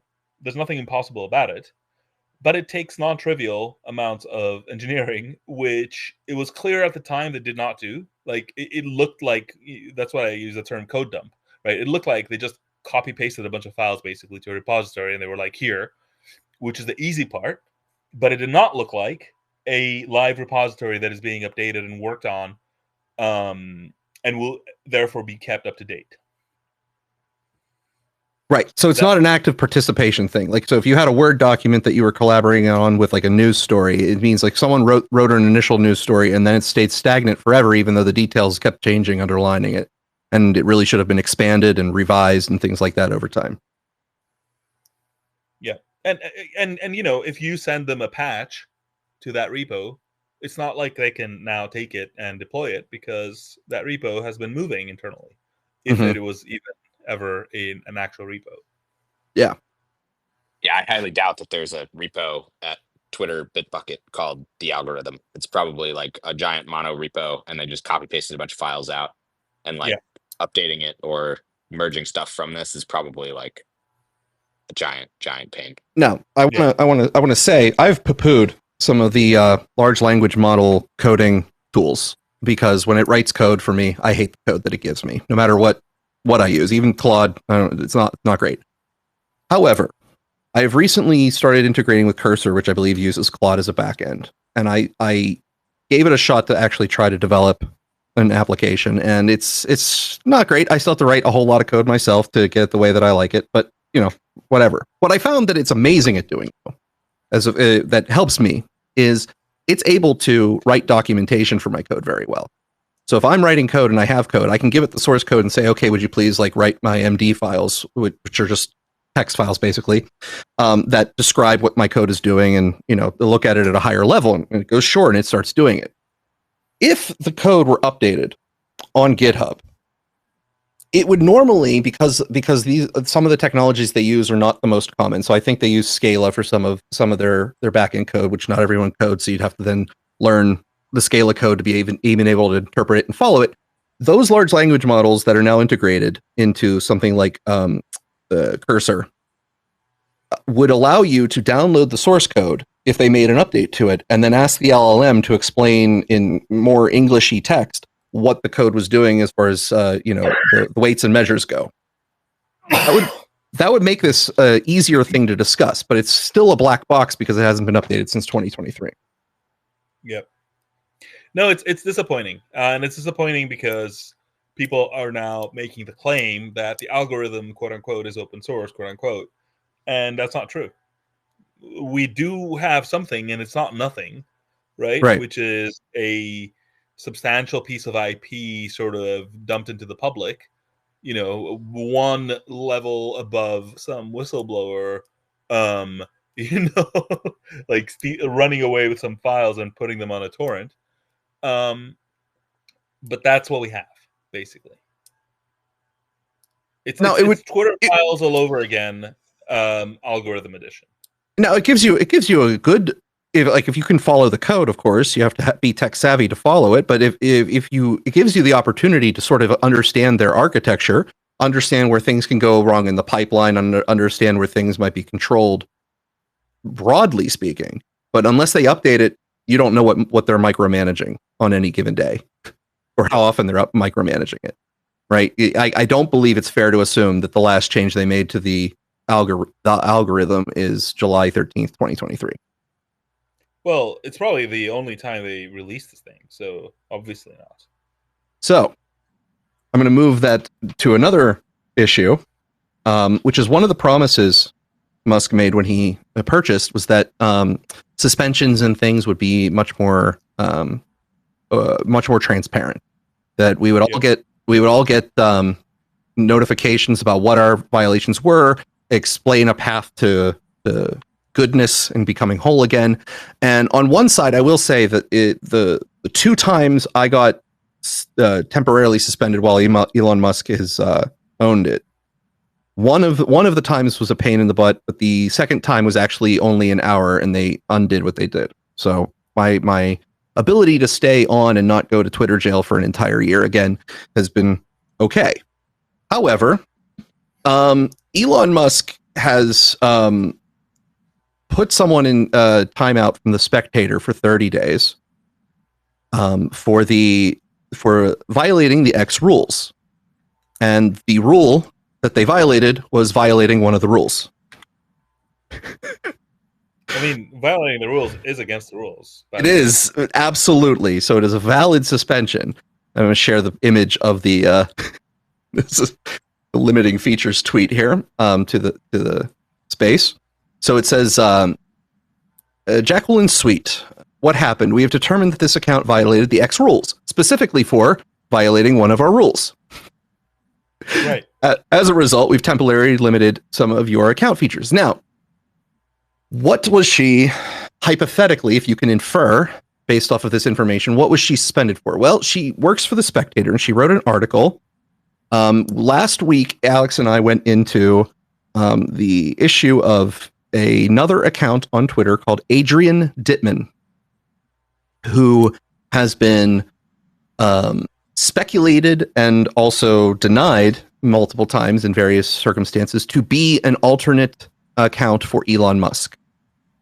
The account Adrian Dittman regularly attends Twitter Spaces, and his voice, the voice of Adrian Dittman, sounds nearly identical to Elon Musk. It's very difficult. I'm going to pull up. I didn't have it loaded immediately, but I will pull it up from what I had last week. It is very difficult. Like, I can only imagine the kind of stress you're under. So funny. Yeah, dude. For the past couple of weeks, I basically. Oh God, I can't do this. This is too much. It's so, oh my God. There's 8 billion people on Earth. So Yes. odds are there's someone who sounds like you somewhere. Yes. And you are that person. Yes. It gets worse. It gets worse. It gets so much worse. It gets so much worse. I don't believe you're not me. So that's a short version of a conversation between Elon Musk and this Adrian Dittman person, where maybe if you're really perceptive, you can determine who Elon is and who Adrian is, but their voices are so close that if you weren't paying attention, you just assume it was Elon if you were just casually listening. And you didn't start doing, like, oh, what was the main frequency that they're speaking on and things like that. What's their cadence? What word frequencies are they using? All that other stuff. And so there has been some theories that it is an alt of his. Maybe he's using a voice synthesizer, some sort of AI to change his voice and has a friend use it and pretend to be him or something like that. That is a big prank. And the woman who got locked out working for the Spectator had written an article where she identified that Adrian Dittman, as Elon has said multiple times, is Adrian Dittman. So she actually sort of did some work to determine that Adrian Dittman is a real person who lives in Fiji. The article she posted then got flagged as violating the X rules, and her account has been locked out for 30 days. The sharing of the article on the Spectator is prohibited on X currently. I had attempted to share it just as a test, and it was told me we can't complete this request because the link has been identified by X or our partners as being potentially harmful. Visit our help center to learn more. Now, the inference, because all we have on her lockout is that she violated one of the rules, is that it would be under the doxing policies. Yeah. That's what it sounds like to me. However, Adrian Dittman is Adrian Dittman. Yeah, but clearly he has not been very forthright about revealing, the details of where he lives and stuff like that. And I mean, I don't like this, but like you can sort of squint and see what happened here, where she's like, he lives there, this is history, this is his father's story, and this is where he lived before, and like she basically dug into his whole history and then like cross-checked a bunch of stuff with publicly available data, yes, but like she made public a lot of information about this guy's context that he that guy could have done it himself and clearly didn't. Again, I'm not defending it. I don't So I will grant. There is an argument to be had that the article could be a form of doxing. Okay. The issue comes down ultimately to a lack of specific guidance as to what is and is not. So is any article that starts to go into a person who is like, the article didn't create the news story. The article chased a news story that Elon himself helped propagate. Elon responded to the article itself, by the way, and said, "I am Adrian Dittman." Right. So his reaction didn't seem to be like, how could you, or anything. So if his personal reaction is playful, and this, somewhat tongue in cheek, saying, "I'm just going to play with how this evolves, and I'll just say that I'm him so that I can continue the conspiracy theories that are going on my site," because there's been a lot of people who are basically saying, "No, it's definitely Elon. He's having people use voice synthesizers when he's talking to himself to try to make it look like it's not him." Is that positivity you're wondering about? So I mean, the thing is though that Adrian Dittman obviously to some degree has used his Elon sounding voice to play with the idea that he's actually Elon at various times. Then Elon himself has given a boost to Adrian and joking along with it, making it a story, making it well, who is this person? Is it actually Elon? Elon's a tech guy. He could do all this. Now, Elon has not previously, pretended, "Hey, I've been Adrian Dittman this whole time." So it's not like he actually started the conspiracy or anything like that. But he has helped Adrian, come up to become something to discuss. And if he's something to discuss and people are curious, you're going to get a news story about it. What is and what is not doxing, and how famous or how much of a news story do you have to be before you fall under the criteria of this rule? You are basically making the public interest argument here, right? I'm saying that it exists and there should be clarification on it. Yeah, no, I agree. First of all, I agree with all of this, and to the degree that it's significant, my bias is to try to defend stuff, I guess, right? If you were to ask somebody, but I think the algorithm should have been like open. I think we should have had clarity on the labels and ability to appeal stuff as was promised. I think we should have had customizable algorithms. I think a lot of what we've been promised has been, we got a shitty version of a bunch of it. And that seems to be it. Right. So, there's no clarity here, and it's like really frustrating. It's ridiculous. Like, it's not just, and this is not an XX problem, right? Like, the same problem exists in like Google, where your account can be suspended, and it's like, you've triggered our account suspension robots, and the only way you get out of it is if you make us look bad publicly, right? If you got a big enough microphone. It's all of it is ridiculous, right? Like, Elon is like, "Yeah, we're gonna add payments to this platform. We're gonna add emails to this platform." It's like, are you fucking serious? Like, this is like, it's both unserious and standard behavior, I guess. But like, I'm not gonna connect my payments and my communication to a platform where I put my spiciest takes. I'm not gonna shit where I eat. Right. With no defense, no guarantee, no arbitrage.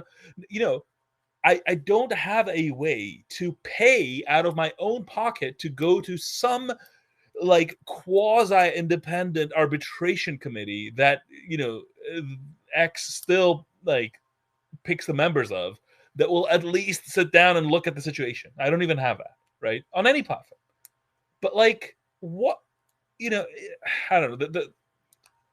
I think this is where like being a technologist that like cares about product and user experience overcomes my like Elon fandom, and I'm like, Between you and me, I never thought of you, even though I know that you are very positive of Elon. I've never thought of you as someone who ignores things that are in front of you that you would generally be against and promote. I've never put you as that person. So this isn't like challenge you time.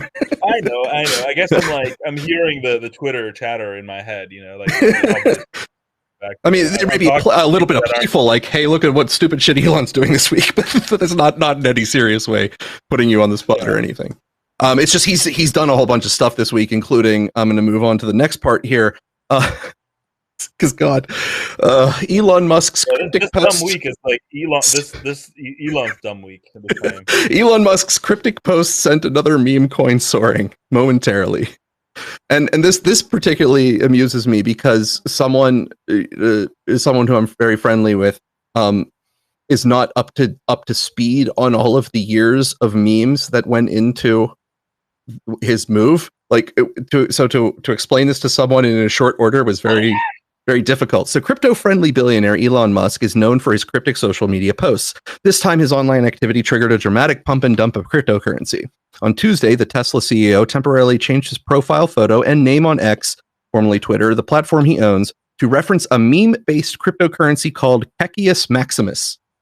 The move skyrocketed the price by 900%, reaching an all-time high of 40 cents. Adding to the buzz, Musk followed up with a post stating, Kekius Maximus will soon reach level 80. In hardcore PoE. Here the term PoE likely refers to Path of Exile 2, a video game Musk is known to play. However, Musk soon changed his profile picture and name to the original one, causing the cryptocurrency to decline sharply. Did that crypto pre-exist? I'm not aware of this meme currency. I actually didn't even know there was a currency on it. I was able to explain everything up to Kekius Maximus. I did not know there was also a cryptocurrency at the time that I explained what was going on. It's easy to understand that somebody saw that and made a crypto, a meme coin, right? It's a little bit more interesting if that pre-existed, which is what they're implying, but I sort of this does go back to my this does echo my love for one of the news stories about a week or two ago, which was the Hawktua girls cryptocurrency pump and dump. Yep. So we are just meme coining the shit out of this year already. This was an article from Yahoo. So I love that modern finance involves Kekius Maximus awareness. Even. Yes, and Dogecoin.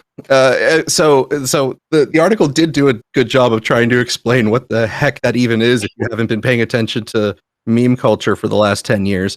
And it's the term Kekius is derived from Kek, an internet slang equivalent to LOL. Well, Maximus references iconic Roman general Maximus Decimus Meritus, famously portrayed in the movie Gladiator. So, yeah, that's Do you think that's true? I think Maximus is just like whatever, right? Like it's a generic Roman suffix. I don't. That would be my interpretation, but that's how the Yahoo Finance explained it. It's good enough to paint the picture, I believe. But yeah, I feel like this is this feels like the sort of thing that is your novel LLM augmented news media, right? Yeah, they would be like, what's Kekius Maximus, and it would be like da da da da da da. I was like, copy paste, deep research complete. This chains into another Musk story here. This is from Forbes. X Money leak reveals Elon Musk's game-changing plan as Bitcoin nears $100,000. Elon Musk, the Tesla billionaire who accidentally caused crypto price chaos this week, has hovered on the fringes of the crypto world in recent years. The Bitcoin price surged to $100,000 per Bitcoin last year, spurred unprecedented interest in Bitcoin and crypto among Wall Street giants and incoming U.S. President Donald Trump, as Musk has declared a financial emergency. Now, as China scrambles to contain a crisis that some think could blow up the Bitcoin price, a leak has revealed that Elon Musk's X could be about to imminently launch a Bitcoin and crypto game changer. Quote, new X code has just shipped that reveals X payments will launch without approval from all 50 states. X influencer Alex Finn posted on the platform, meaning X payments could launch today. Since Musk bought Twitter and rebranded X, he has been acquiring money transmitter licenses in states across the country as part of a grand plan to grow X into an everything app similar to China's WeChat. It seems like X plans to launch X Money in the US before getting approval in all 50 states. Mac Rumors contributing researcher Aaron Paris posted to the platform alongside a screenshot of the code, which hasn't been verified by the company itself. Earlier this week, ex-chief executive Linda Yaccarino confirmed payments will be coming to the social media platform in 2025 in the form of X Money, along with a raft of other features telling people to buckle up. X Money's confirmation has sparked wild speculation that the platform could use or support Bitcoin, crypto, or dollar-pegged stablecoins that use crypto technology to speed up and reduce the cost of transactions, with Musk's rocket company SpaceX recently being linked to Tether dominant USDT stablecoin. X payments in one way or another will support cryptocurrency. Finn predicted in an X broadcast. Crypto will probably be a good amount of rails for X payments. So that's all chaining together there. I guess this week in X or dumb X. Can I give you the background on this that most people probably don't have? So absolutely, you know that Elon did PayPal, right? He was involved in PayPal, yeah. Most people. And so the nature of his involvement was that, you know, PayPal, the corporate entity, was the result of the merger of two prior companies. One was called Confinity, and it included people like David Sachs, Reid Hoffman, and Peter Thiel, right? And the other one was called, drumroll, X.com. Right. And that was Elon's payment vision, which was his second startup after Zip2. And so that ended with a board coup where Elon, who had become the CEO after the merger, was ousted. And part of the reason he was ousted was that he wanted to rename the product from PayPal. The brand of the product that was retained was the other company's product. So PayPal used to be a product of Confinity, and the merged company got named PayPal. And Elon wanted to just rename the whole thing to X.com and, you know, do his, you know, now usual thing of setting everything on fire, right? And just kind of moving forward kind of thing. But back then he wasn't, you know, who he is today. And therefore he got bitch slapped. And effectively after that, he kind of stayed on the sidelines, waited for the company to finish its arc. And he made a bunch of money when they sold to eBay because he was the largest individual shareholder. Okay. Now, one of the things he has said about the PayPal acquisition and what eBay eventually did with PayPal is that, you know, he was really unhappy with, you know, the use they made of the sort of the company, the technology, the positioning in the market, whatever. And one of the things that he has said that I keep remembering is, you know, if they had only implemented what I left on my whiteboard when the acquisition came through, they would be in such a better place right now. And what he had left on his whiteboard was basically reduce the reasons people have, something like, right? I'm paraphrasing. Reduce the reasons people have to take their money out of PayPal. Okay, so the idea being that people put money in PayPal and take it out to do things with it. If you methodically attack, you know, the reasons that people have to take that money out, then PayPal will accumulate more and more money. I say all of this because, you know, I think a lot of this comes together with, you know, X, which has become a lot more monetized, I think, ever since Elon joined, whether it's subscriptions or payments or, you know, all sorts of things. The next thing you'll see is that money will go to your X account, and then that account will be more and more useful. Therefore, you'll be less and less incentivized to take your money out. And more incentivized to put more money in. This has been my prediction forever. This is not a new take. I've tweeted this out back in the day, but I'm sort of connecting, you know, dots from the 90s and the early 2000s with what's happening now. And I said before that, you know, what I was saying, it was pretty low confidence. I have pretty high confidence about this one. Well, keeping your money in there would not necessarily be the end goal. Obviously, you would want transactions to occur, even if you weren't necessarily taking a cut on the transactions themselves. Give you a card, right? So you can spend it directly rather than moving it to your bank account, for example. Mhm. There'll be, integrations with all sorts of things. There'll be like pay with X buttons. Like it's going to be like, it wants to be the final destination for your money. Let me put it this way, before you spend it. And he wants to incentivize you to keep it in there for as long as possible. Whether it's technically a bank or not, is a different story. Yeah. Well, I mean, that there, X since his acquisition, or Twitter since his acquisition, has been definitely a mixed bag. A lot of it has been to the positive end, in the respect that he stopped doing some things that Twitter was doing when it was a public company that were really deleterious. It has somewhat turned into what it seems like he considers it his personal playground sometimes. And he doesn't seem to view his users necessarily as people who are with him because they like the company. They should, like, he sometimes treats them as if, or it seems like he treats them as if they should be really grateful that he's here doing everything he's doing, as opposed to, trying to provide us exactly what we would like. As opposed to customers, right? What do you mean? Like, he's treating us like, people who should be like really grateful that he is doing this, instead of treating us like users, customers, whatever. Yes. Sorry, I misunderstood. Yeah. Right. And the part of it involves him announcing changes and doing things without giving us maybe like a real understanding of what's happening, even though he promised transparency as one of his central things.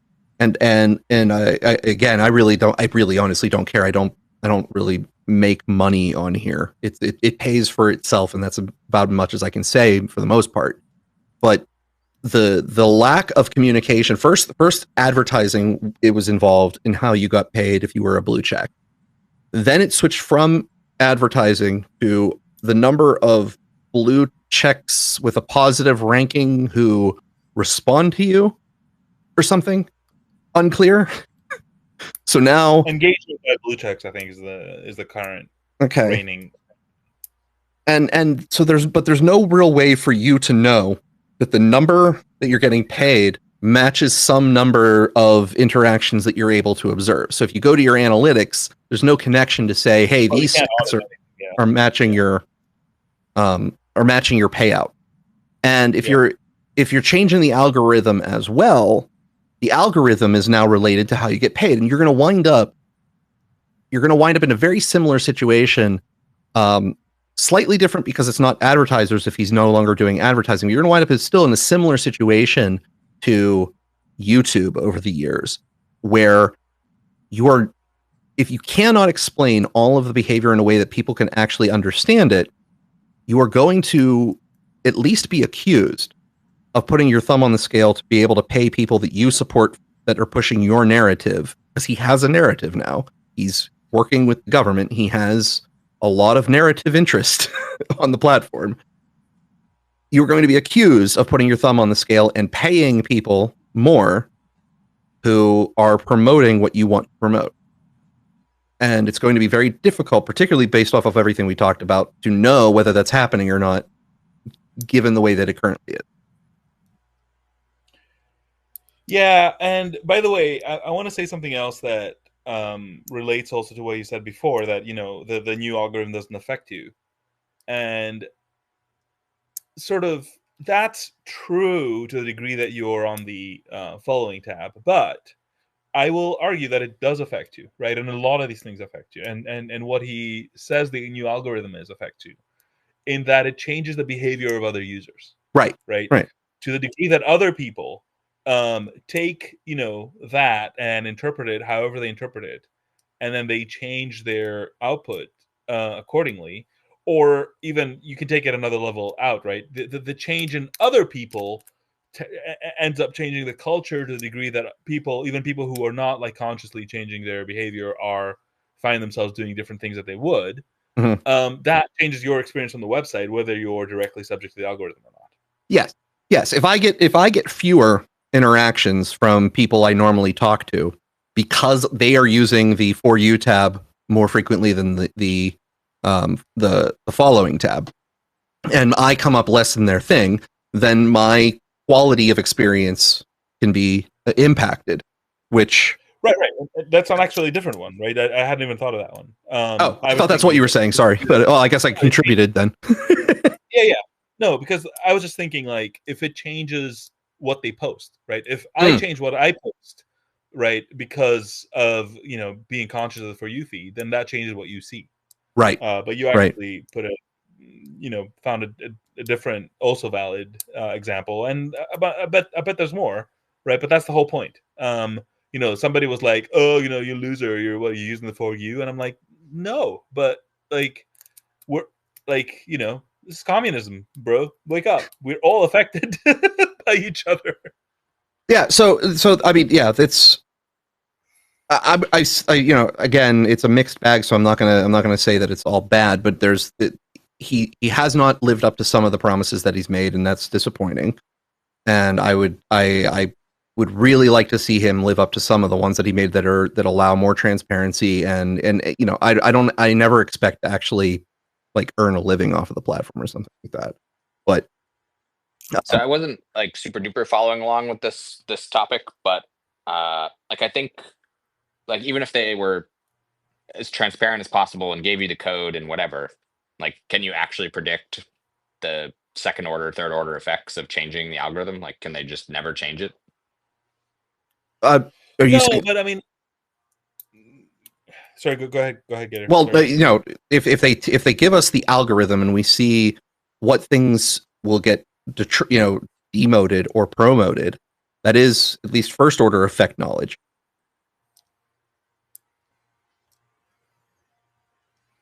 Yeah, that's fair, I guess. Like, does the current algorithm that's published actually like a thing that you could run a tweet through and it would tell you like how many points it got or whatever? I imagine it's personalized as well, right? Like my algorithm's different than your algorithm. No, but you can probably, if we're talking about the algorithm that was released, I bet you if you took that and put it on Gemini and then gave it a tweet and asked it to like what flags would apply here, I bet it would give you something that is broadly accurate. There may be aspects. So there's inside of the algorithm chain of stuff, there are things that involve graph metrics. So graph metrics you're not going to have access to. And for those listening where that's just garbage and gobbledygook, the graph would be your connections on the network. So Alex and I follow each other. So they call it a graph, and we're just like these two nodes connected by a line, basically, if you just pictorially imagine it. And so I have a lot of lines going to people I follow, people who follow me, their lines go to me. You can play with those and get numbers and mathematics out of it that allow you to rank stuff. And so one of the things that harms you are the number of people who have blocked you who are ranked highly. As it's explained, I actually have not delved into this, but that's what Elon even says in his explanations as tweets. So if I'm blocked by several larger accounts, they do not like me, and that supposedly hurts my reach. To what degree, I don't know, and I don't.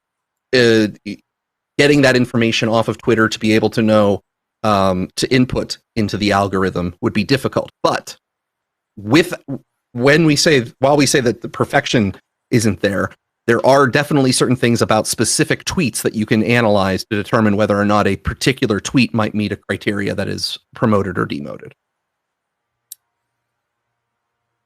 And I mean, on some level, they're writing the algorithm with some intentionality, right, to achieve something, and the intent, and even one level below that, like the kinks of the implementation, can be understood from the code, even if you can't trace a particular thing back. You can sort of, what Gator just described. I mean, that is both there's like an intent level, which is like, what is it, like respected users, right? That if respected users block somebody, they're more likely to be a bot. That is correct, right? But then you get into details of what respected is and what a bot is, and what, you know, what is the other side of the likely, right? Like what are the minority cases that you might become the majority or whatever. And then it gets messy. But at least we have two layers, right? Which is like what they were trying to do and what they actually implemented, and then you can sort of infer, you know, how certain things might be connected. You might not get the full certainty, like if you could actually audit a particular tweet and see the graph metrics. But hey, that's a lot better than, you know. I will grant, Nathan, that it's difficult to maybe predict the second and third order effects of such a change. I will absolutely grant you that. That may be a very difficult thing to do, whether you have the full transparency or not. But Elon just like was tweeting earlier this week saying that they're going to make changes where now it's like he's going to promote positivity. So positivity is going to be promoted on the platform. And then meanwhile, he's ranting about, you know, rape gangs. Is that positive? Does he get demoted in the algorithm? Yeah, I mean, there's a little bit of incongruity there. I'll grant you. So knowing yeah, what he no, needs, that's interesting, and how that would impact me. Going through the details of the, you know, the gang rape of a particular girl is not positive. Yeah, I mean, it's that's definitely a situational question there. You know, is it a positive thing to talk about the bad thing you want to stop?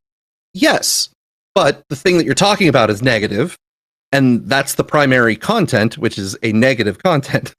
So, and if you're mad at someone who you should be mad at, that's positive.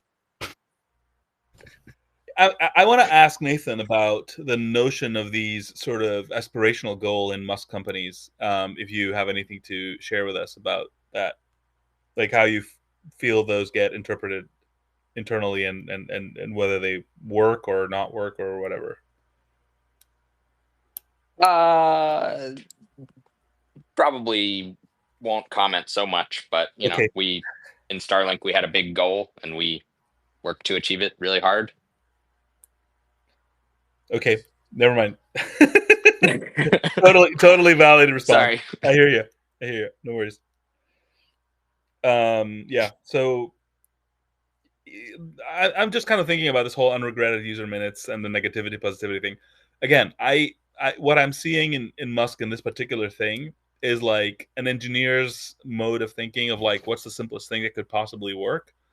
I could totally see that working on Starship. I have real concerns about it working on here. And Gator, I don't know if you remember, we had a conversation in Spaces actually, I don't know, 2 years ago, where I was sort of explaining my ideal structure for networks like this. And it's really frustrating to me because it's like I see these ideas and I can immediately tell you everything that's wrong with them, and like there's nothing I can do.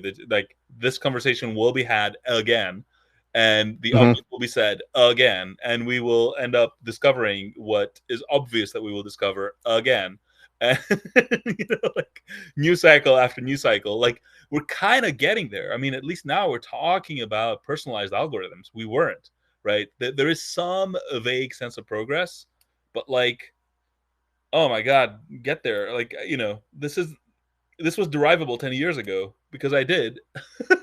And we're still here.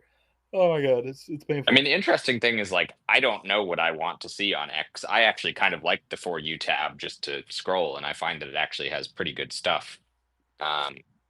But I don't know that I want to see like positive stuff. Like if I open up X and all I see is like pictures of puppies and stuff. Probably not going to go will be for it okay if it's a duck only platform. If it's just That's ducks true. everywhere, I will be happy.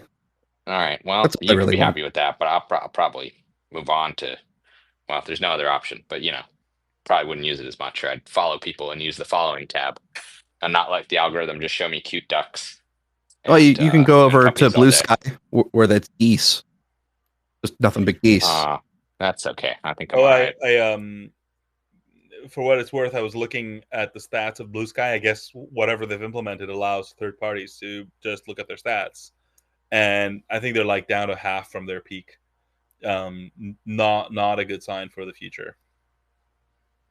Well, that's a modest tangent to another complaint of mine about X, and that is how when Elon took over, he really broke the API in the way that he broke its usage. Let's say he didn't break it physically; the API still technically works, but he jacked up the cost to make it cost prohibitive for almost anyone to get actual use out of the API. Look, the Elon Musk conspiracy theory that I fully am behind is that this platform is an aggregation of training data for Grok. Mm-hmm. Right? This is like there is no doubt, right? He wants more data. That's why the likes are private, to encourage more of them. I mean, that's why. That's probably a motivating change, right? That's a lot of the things that I've seen. That's probably why influencers are paid now to be here, and other things, because this is the goose that laid the golden egg. It's kind of funny, actually. The latest valuation data I heard is 12 billion for X.com and 50 billion for XAI. And the joke is that X.com owns about 20% of XAI, maybe a little bit less now with more funding rounds. But like once you do the math, it's like I kind of don't believe the 12 billion figure ultimately, but like jokingly, if we accept it, it's like the residual value of X beyond its XAI equity is like, wait, 1 billion. If the value generated by X goes to XAI because it's the data that allows it to train its AI, and XAI is now no longer part of the deal that allowed him to buy X, does that mean if X goes bankrupt, he just gets the profitable part? Because he can declare bankruptcy on the main thing? These are separate companies where X That's what I'm saying. Some equity in XAI, I guess, as the other side of some deal that gives XAI the data from X. That's what I'm saying. So he purchased X through debt. Yeah. And the debt is financing the investment into XAI via data. Yeah. But it does also have these shares in XAI. So if there was a solution, that those debt owners would be first in line to get the equity in XAI. So, True. Yeah. So it wouldn't be a total wash, but hypothetically, if it didn't cover the whole remaining debt, were it to have to declare bankruptcy, he would basically have already siphoned off the profits. He probably if it's debt, he probably promised some of his personal Tesla stock as a backstop. So I hear you. I don't think this particular one is right. But yeah. Anyway, long story short, there's not going to be an API. Don't expect it. Don't hope for it. He doesn't want the data being used by anybody. In fact, I think this also connects to the other weirdness of the platform, which is like, deboosting links to Substack and whatever. Because he might, even if you accept that he wants free speech, you also have to accept that he wants to own it. And however uncomfortable this sounds, it's just the truth. He doesn't want to play well with others. He doesn't want an open internet or anything like that. At best, what you get is this public square here where, you don't get, shot to the moon for saying ivermectin. But, you can write articles in here that Google won't find because Elon doesn't want Google to find them. So right. Yeah. It's a mess. And in general, I will also say I've been on the record since the acquisition that I find this whole everything app framing to be absolutely ridiculous. Nobody wants this. Nobody asked for it. Like if he said I want to make a multi-purpose app, I'd be like, sure, whatever. Like this whole everything business is, way too totalitarian for my liking. No. Yeah. Do not want. Yeah. Yeah, well, that's I've just talked about that before because his inspiration is WeChat, and anytime your inspiration is what the CCP has implemented, you're kind of like, okay, all right. I don't know if I'm on board with that, but all right, knock yourself out, pal. We just copy WeChat, but we make it freedom based. Okay. Freedom chat. So okay, well, we're running a little long here on that talk, which was a good talk, but we're just running a little long, and we got a surprise Lex Friedman Zelensky series to go. So I'm going to play some short clips. I don't know what these are. I got them from the timeline of the Lex Friedman podcast and used its own bookmarking to carve this up. And I haven't heard these clips yet because it came up from it. So I'm a little right. Oriented. Okay. I could probably. Do you? Okay, I got the whole thing here. So if you want to pick a particular section, no. for me to play, you do your thing. I can just contextualize. All right. Yeah. So I haven't heard any of these. This is labeled by Lex Friedman interviewing Vladimir Zelensky today. This is labeled "Compromise and Leverage." It's about 5 minutes. The number of soldiers, yes, and the number of artillery rounds is not everything. As you have said, let's say Donald Trump guarantees security for 4 years.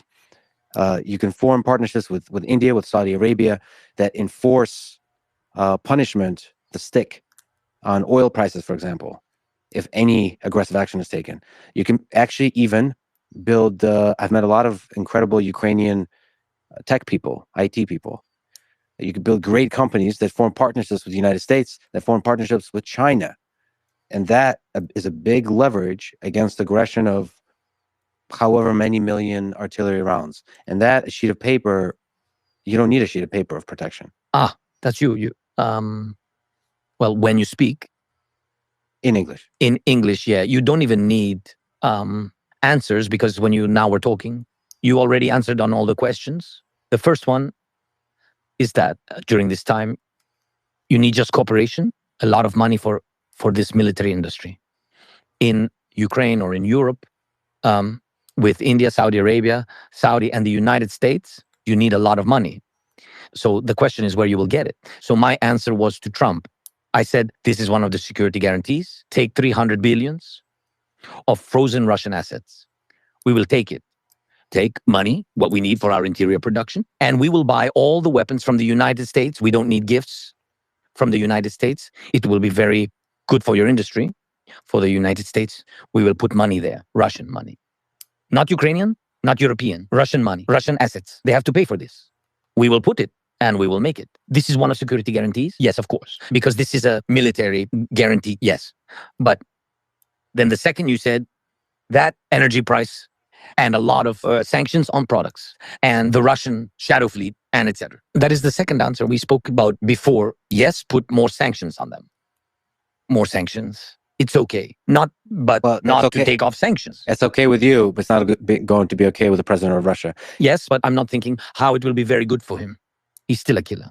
I understand, but unfortunately, the reality is that a compromise is needed in order to reach an agreement. In your understanding, the fact that he is in jail after all the murders, he is not in jail assuming all the murders, and no one in the world is able to put him in his place, send him to prison. Do you think this is a small compromise? This is not a small compromise, and to forgive him will not be a small compromise. To forgive, no one will forgive. This is absolutely impossible to forgive him. We cannot get into the head and soul of a person who lost their family. Nobody never will accept this. Absolutely impossible. I don't know, do you have children? No, not yet, but I would like to. Yes, God bless. And this is the most important thing in life. And they simply took away the most precious thing from you, will you ask? Who ruined your life before going to rip their head off? I'm just curious. They took your child away. Are you going to ask who did this? And they will answer that dude did this. You will say, oh, well, then there are no questions. No, you will go fucking hell and bite their head off. And it will be fair. Can murderers be forgiven? That's why you make security guarantees. What I told you for those who are here and what we control and what will not happen. And that those who lost, we will never forget. In a matter of time. But when you gave us NATO, I just said, this means that after a while, everything I said about NATO, after a while, Ukraine will not go against Russia. And Russia will not go against Ukraine because you are in NATO. I am just saying, is not that a compromise? So NATO is a compromise. This is not just a security guarantee, in my opinion.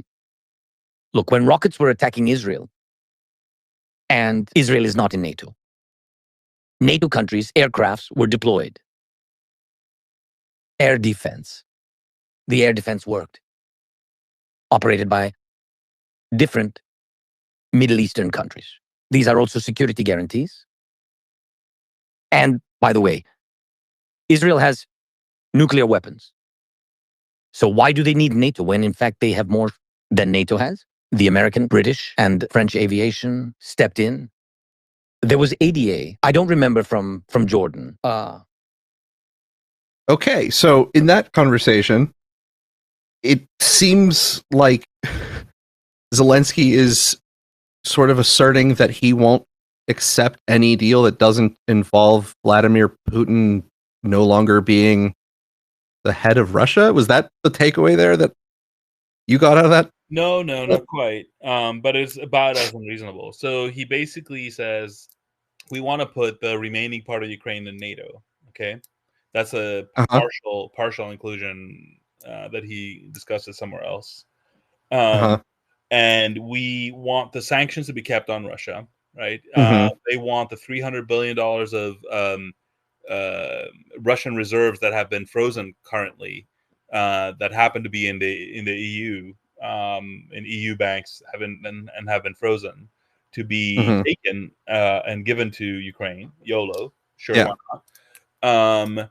And what else did he want? Arms from Europe, a missile defense shield. Now, have you been involved in deal making of any sort in your life? Like, I don't know, accepting a job offer? Yes, at least once. Have you? You go in there and be like, so I want to work no hours. I want to have a lot of money sent my way. The company fluffer coming to my house every morning. Like, did you notice anything like, and even Lex Friedman, who I love for this interview, but is also kind of ridiculous, and like, what if you make a deal with Saudi Arabia and India, and like, dude, like, keep that for Twitter. Like, this isn't you're talking to a head of state. You don't like, you know, back of the napkin, like, geopolitics. That Zelensky went on a section of there, which I'll call it a rant / tangent, talking about the murders that Putin has committed, and it's like, have you ever lost a son? Are you going to ever forgive that? Well, what if, I mean, the only thing that you can do is talk about his death at that point. That's the only thing that's gonna. That was as part of the one thing he was offering, quote unquote, Putin, was that he gets to stay out of jail. Now, I don't know if you've noticed where the Russian president is running this war from, but I will give you a big clue. It is not in jail. Hence, right. His position is not improved whatsoever. Right.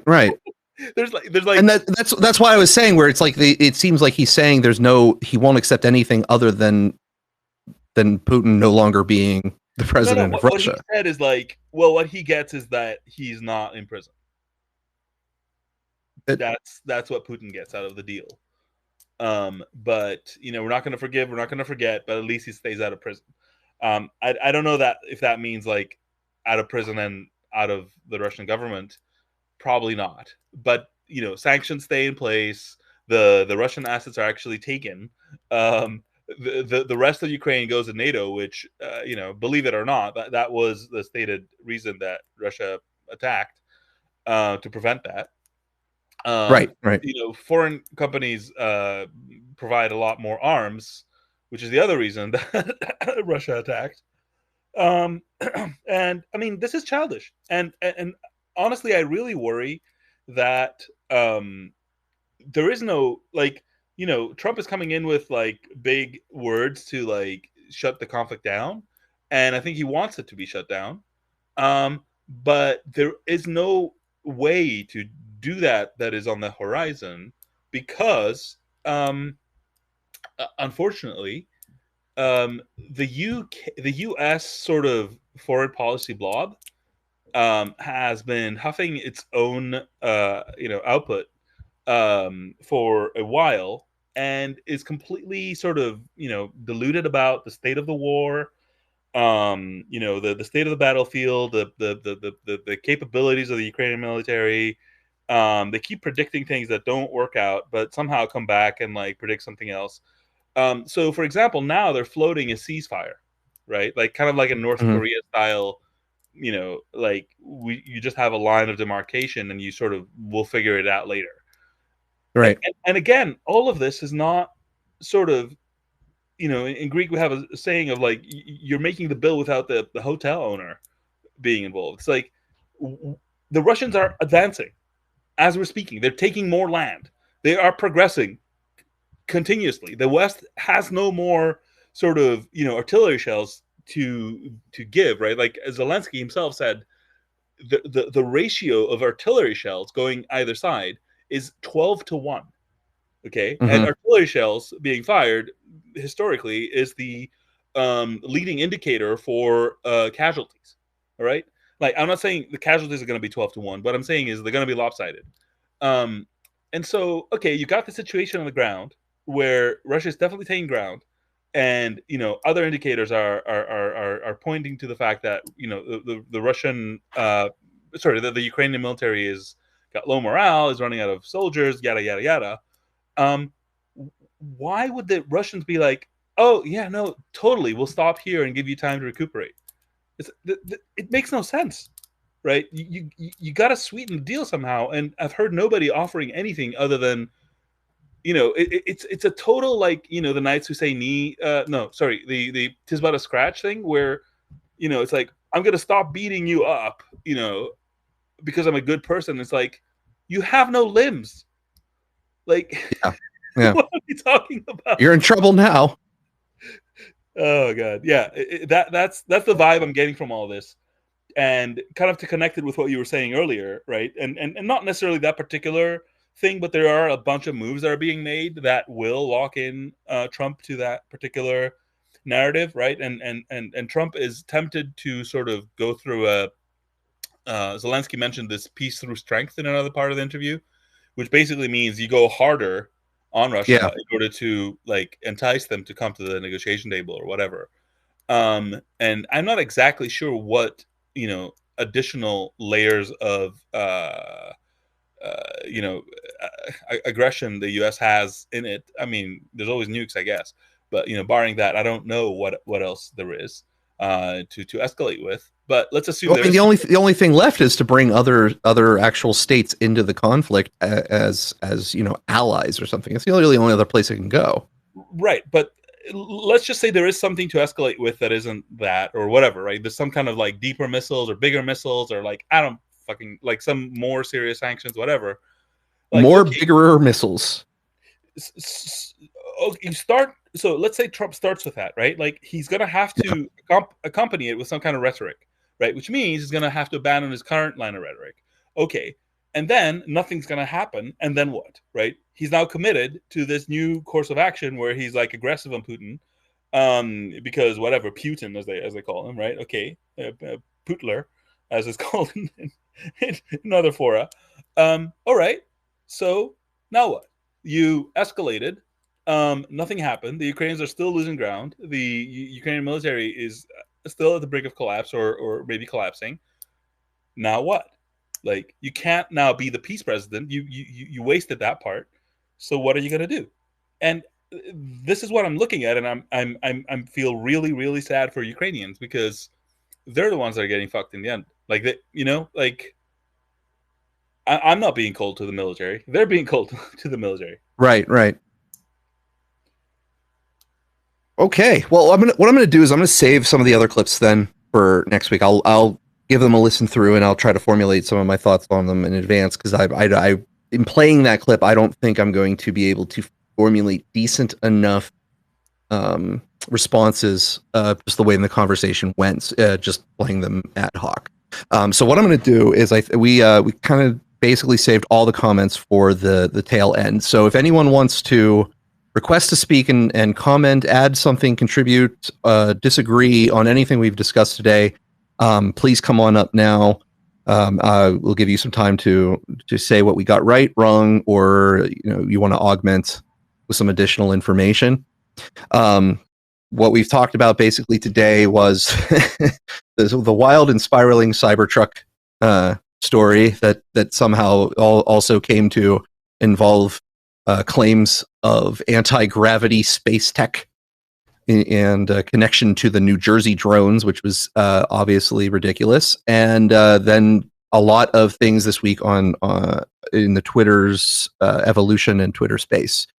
So far, I'm not seeing anybody wanting to add anything, which is certainly okay. But I would hope that if you are going to spend some time with us, that you give us your thoughts so that we know what on your mind, or if you have any additional information that we haven't considered, because I can't consider everything and all the time. And Nathan, we lost you. Do you want to come back up and give a final thought?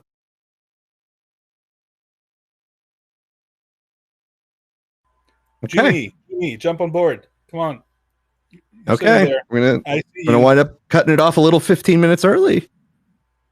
All right. I'm going to say that nobody wants to join, so I'm going to end it for today. Then, thank you. Everybody. We got a request. All right. All right. Oh, I don't think I have a lot to add here. I also have to go in about 5 minutes, but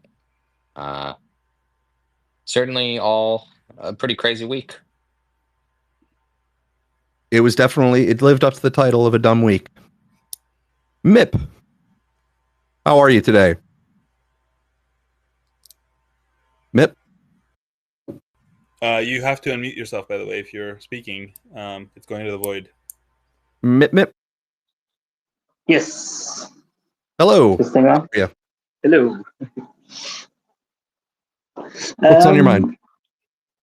When we were speaking in the beginning there, where, or you of course, are speaking, but regarding to the whole, it being an ideal attack to make it an extreme MAGA, and then the press not touching that at all. Yeah. I feel like since the election, since they really ramped it up to he is the next Hitler and now we have to do something, they've pulled back on everything.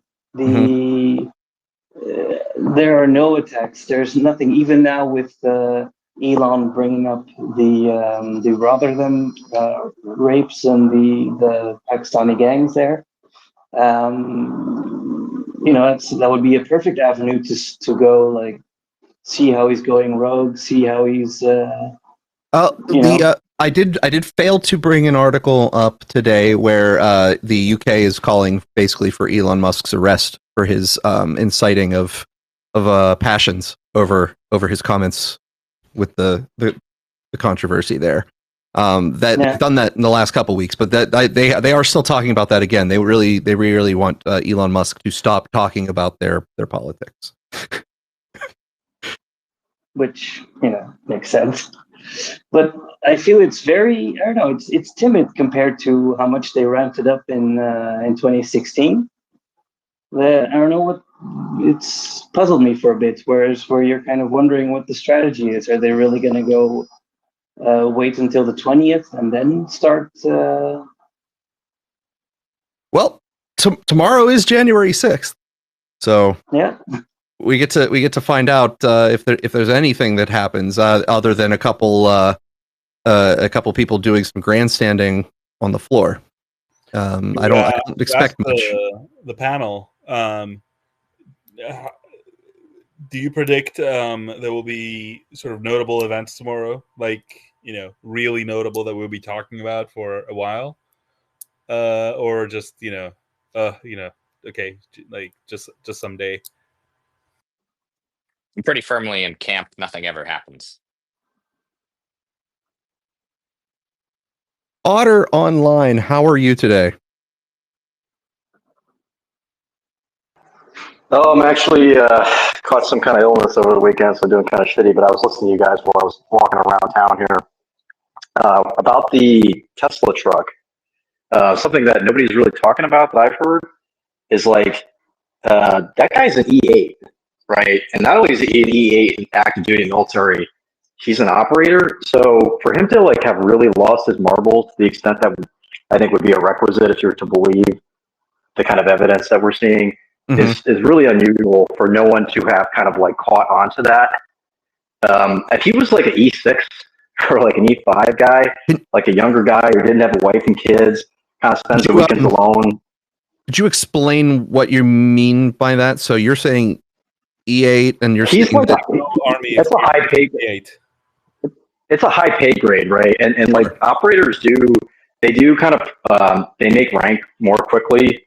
Like I was prior enlisted, and then I became an officer in the military. But like if you're an E8, man, like that's a big deal. And if that guy really had the capacity, not only like had he lost his marbles, but had the capacity to be that kind of an extreme person, like we should see paper on his mental illness. Okay, and he would have been like, for nobody to have caught his increasing instability is the part that you were talking about. Parsimony is earlier somebody said that the thing that's most parsimonious about this is that he is just a crazy guy, which like I'm inclined to say that in most of these incidents, but in this case I don't agree that it's parsimonious to say an E8 operator who like is working on team, like if you're working on teams and you're an operator, if you're a crazy person, other people are going to get killed, right? If he was like an E8 and he was like a supply tech or something and he goes crazy, I'm like, yeah, I believe that. Like I've known senior chiefs in the Navy that were nutcases, but if you're like an operator, like that's going to go wrong really quickly if that person loses his shit. And they have extra screening and extra monitoring for those people, right? So, and he's a little bit old to have experienced like a legitimate schizophrenic break, you know, kind of overnight.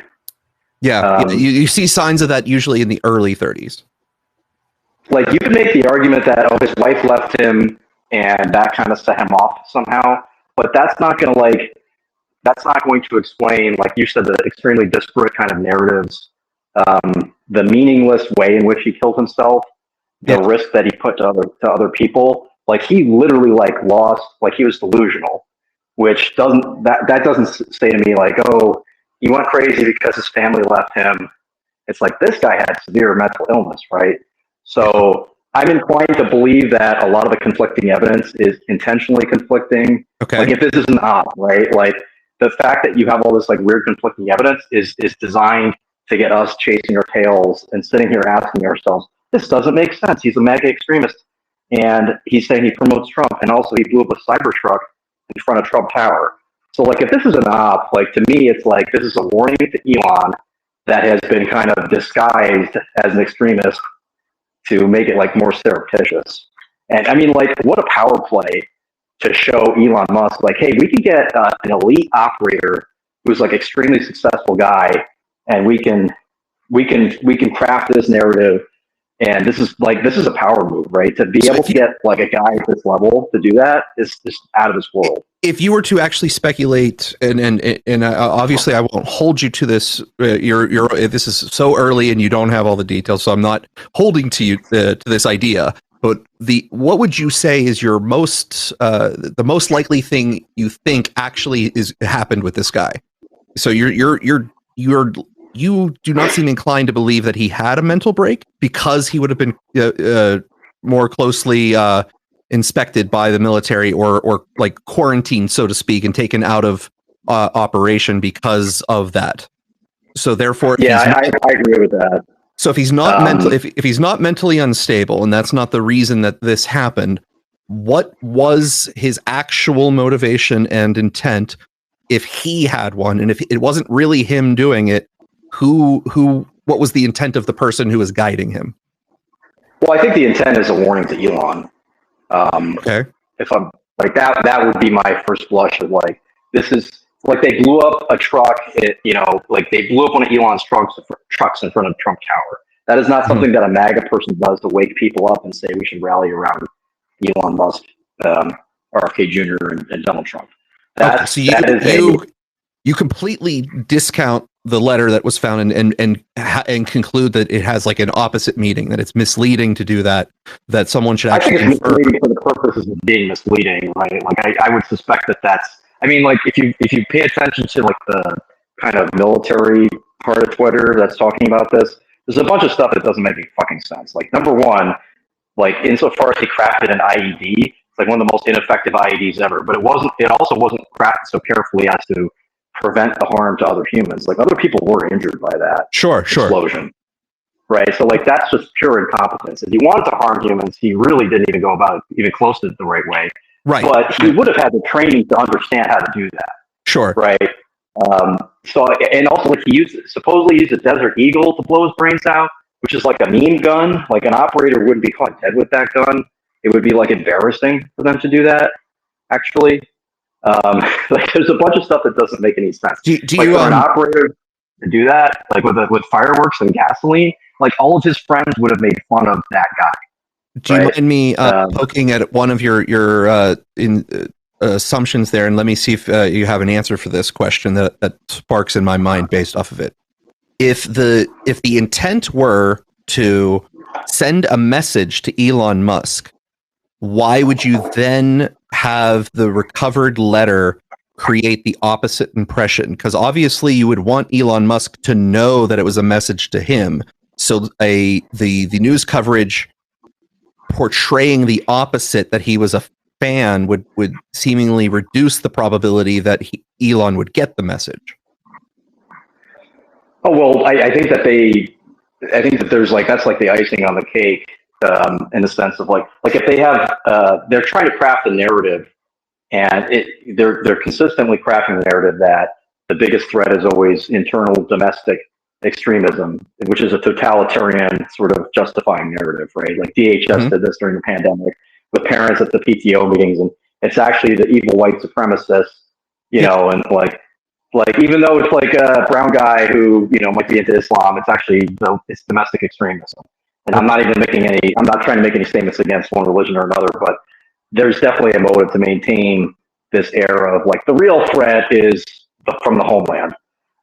So my dog that didn't bark mentioned then. Right.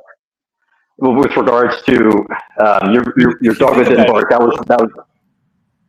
Yeah, go ahead, Alex. If you think about it, both of the New Year's attacks were different angles on the homegrown extremist trope, right? Yes. Whether local Muslims or you know, whatever, right winger, you know, gone nuts or whatever. I find that an interesting angle. Otter, please keep going. I love your take that this is a message to Elon. It actually tracks very well with a bunch of other things I've been thinking about. I just think all those little crumbs. I suspect that those little crumbs are designed, number one, to keep the normies like talking or arguing about something else. I mean, what a perfect way to get the MAGA base to sort of chase its own tail. But meanwhile, if you zoom out, it's like the symbolic image of the truck blowing up in front of Trump Tower. It sends a pretty stark message. I think it's obvious to me that like I do think it's a power play if it's an op, right? I mean, I'm not saying that the op explanation does satisfy parsimony. I'm just saying it's very confusing to me that a established senior enlisted operator who's successful, who has operated on teams, who's active duty, like he's not like a mental health, like Section 8 out of the military, which that does happen to these people.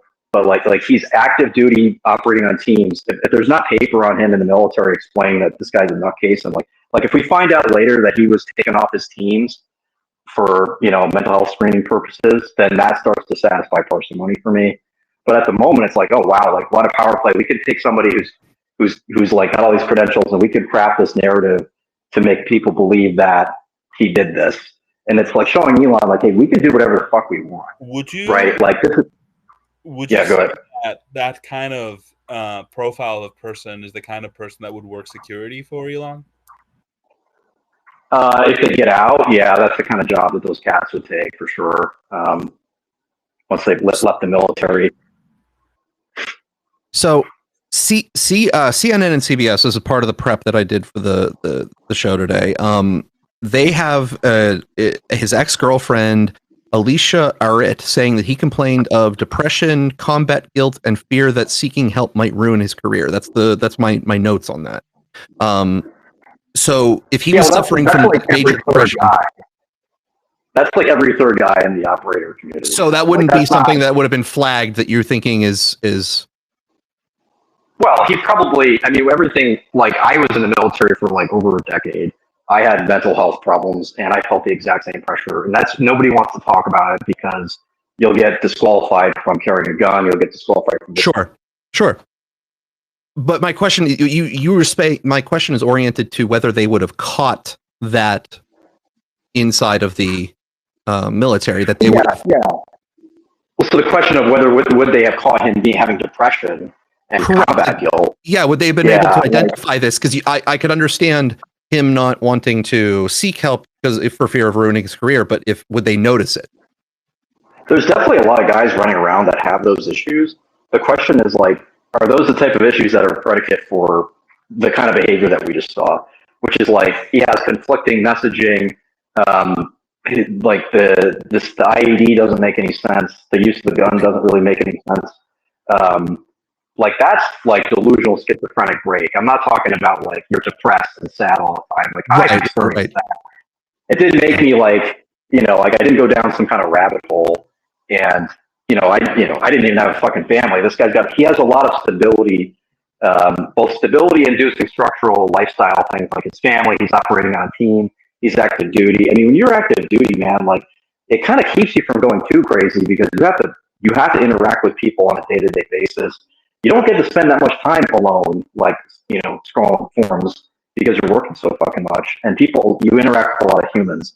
So if you have like a schizophrenic break, like people they're going to catch on pretty quickly. Like, that's why I'm surprised at this. Like, I don't really believe that part. I would only believe it if we found out later, like, yeah, he'd been told from the teams, he was on some kind of leave of absence, and there's like, details that support his decline into some kind of delusional state. But like, yeah, like the difference between like a mental health problem that is on the level of depression, suicidality, like those are not delusional pathologies. Right. They don't lead you to believe like, oh, the only way for me to save America is to like detonate fireworks and gasoline, in front of Trump Tower. And I support Trump. It wouldn't be my first idea if I was going to save America. No, it sounds like it's sort of the narrative of somebody that has like a schizophrenic break, but that is of a kind of all these like CIA assets that get made, like the Ryan Rouths of the world and the Lee Harvey Oswalds of the world. It's like, oh, he was just a nut job who happened to do something violent that was aligned with the intents of like the deep state or the intelligence community, right? Like, but he's a crazy, so we can't attribute any of his actions to any of those actors. Right, so it's that aspect of it. It's I do think that there's conflicting evidence that's been crafted. If this is an op, right? I'm not making that claim necessarily, but if it's an op, it's like, yeah, I think these breadcrumbs were sprinkled to keep you fixated and fighting amongst yourselves. While meanwhile, like it's an overt power play message to Elon. It's like we can do whatever we want. We can get to somebody who's an elite, who's an operator. So I don't care about your soft security that you pay like, $5 million or $10 million a year for, because we can get to those guys. We can get to you, right? We can do it in public, and we can get away with it. Not only can we get away with it, we can get the little people to believe whatever the fuck we want them to believe, and they'll never know what we did to you, right? I mean, like Scaramucci went on public television and basically told Elon, like, why are you doing this? Just be a businessman. Stop messing with politics. Don't you like your nice life? It'd be a shame if something bad happened to you. The other part of this that makes a lot of sense for me is that I know people caught it, but like Tesla was sending technicians into the to Las Vegas to recover the in vehicle camera feed from the computer.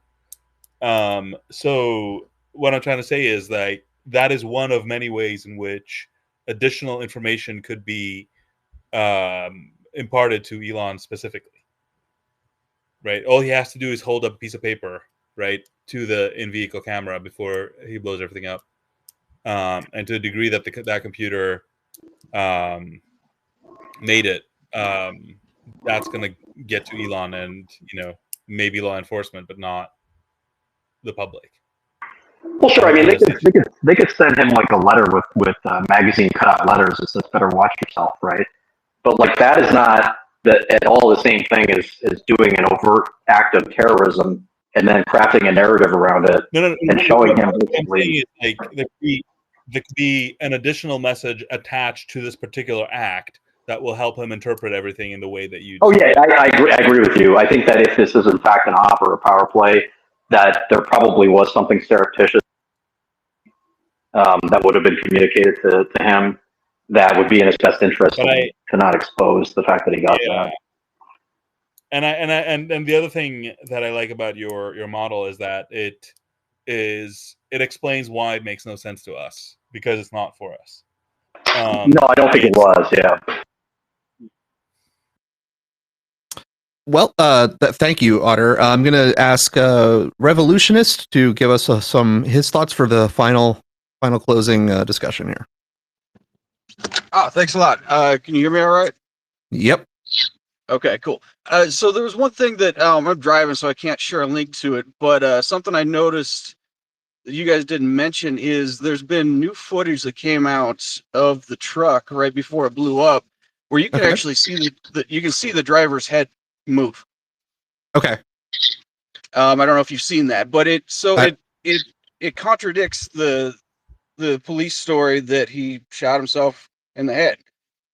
Okay. Because he's still alive when the truck blows up. And so that makes me think that, okay, well, if they're lying to us about that, they could easily be lying to us about that other note that they supposedly found that basically says he's a MAGA guy. And for us to rally around them.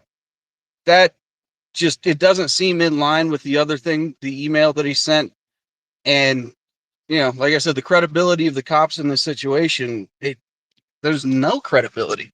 And I don't understand why it's not a bigger issue that people are looking at, that like they claim that he shot himself in the head right there, but we can clearly see that whoever's in that truck is still alive when they blew it up. So I don't know how I'm not particularly beholden to any of this information. I would not be surprised if any of it changes under my feet. Right. This is all. If I find out that the letters are all bullshit from all directions, I would not be surprised. I'm not necessarily expecting it, but I just wouldn't be surprised. It's very difficult to cohere what existed in any like major way. So anything is in play in my opinion. Yeah. No, I've seen that footage, and yeah, it does look like you say it does, but it's also like very pixelated, so it's extremely hard to know what's going on. But I tend to agree with you. It does look like that. I don't know what they found, right? And they're not, giving, exactly photos of the interior of the car or anything. They're just kind of like drip feeding stuff. There was this bit of info that was floating around for a while that the DNA of the body didn't match the guy's child, for whatever that's worth. So there's a lot of that going around. I think if we didn't cover stuff, it's because there's just so many like rabbit holes of this thing. It's absolutely wild. Yeah. By the way, the Desert Eagle is an Israeli weapon. Just for what it's worth. If somebody's sending a message. Thank you. We needed that. We needed to know. Do you feel better now? Do you feel good? I feel very good. Very good. It was they're behind it all. Mossad's behind it all. I'm not going to go personally down any rabbit holes for more than like an hour a week on this. I will definitely keep up on the news as it comes out and try to keep track of a couple details that we've discussed and seem really important. Of course, as this unfolds, hopefully we'll get something that leads to an explanation, because there's many events that have happened in the last decade, let's say, even back that far, that just wind up having no further discussion, like the Las Vegas hotel shooting with the concert that was at the beginning of the Trump administration. The guy just took that machine gun and plowed, hammered into the crowd. Nothing really ever came of what he ultimately was attempting to do. Yeah, and I think that's the same problem we have here, and part of why there's so many different things coming out now is because the more you get confusion out there, the more you muddle it, the more people can just dismiss it as, the guy lost his marbles and wasn't really trying to bring attention to anything. Like, I don't know. It's very convenient to just brush it all away and say, yeah, don't look there anymore. There's nothing to it. Yeah, the risk that you run, and that's sort of why they do it, is the risk that you run is you don't necessarily have the capability of getting all the answers. So even if you really want to know, finding all the answers that can cohere it, or they may just be inaccessible to you for many, many reasons. And so it winds up being an elusive beast. Yeah, for sure. And I do think that the chances of the U.S. and China having some sort of gravitic propulsion, that seems pretty likely to me at this point. Just because, like, look at what Eric Weinstein's talked about with how they're basically hiding whole branches of physics. And I mean, this type of thing has been going on for a long time with our government hiding useful information. Well, if they have hidden physics, I want my portal gun. I want a portal gun. I want to be able to just walk from my laundry room, go through a portal, and arrive on my third floor. I don't want to have to take the laundry all the way up the stairs all the time. So,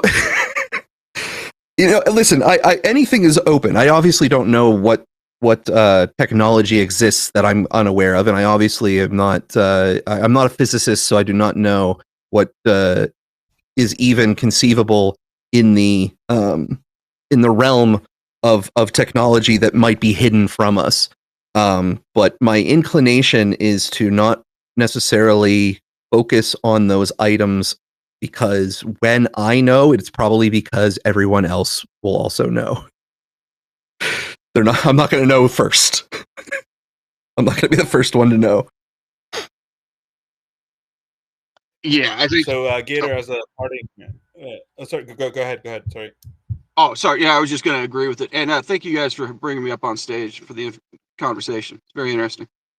Absolutely. We hope we can get more at the midpoint and end, because we do enjoy hearing other conversations. We only limit it to those times because we try to organize it a little bit so we don't run like 10 hours on these things.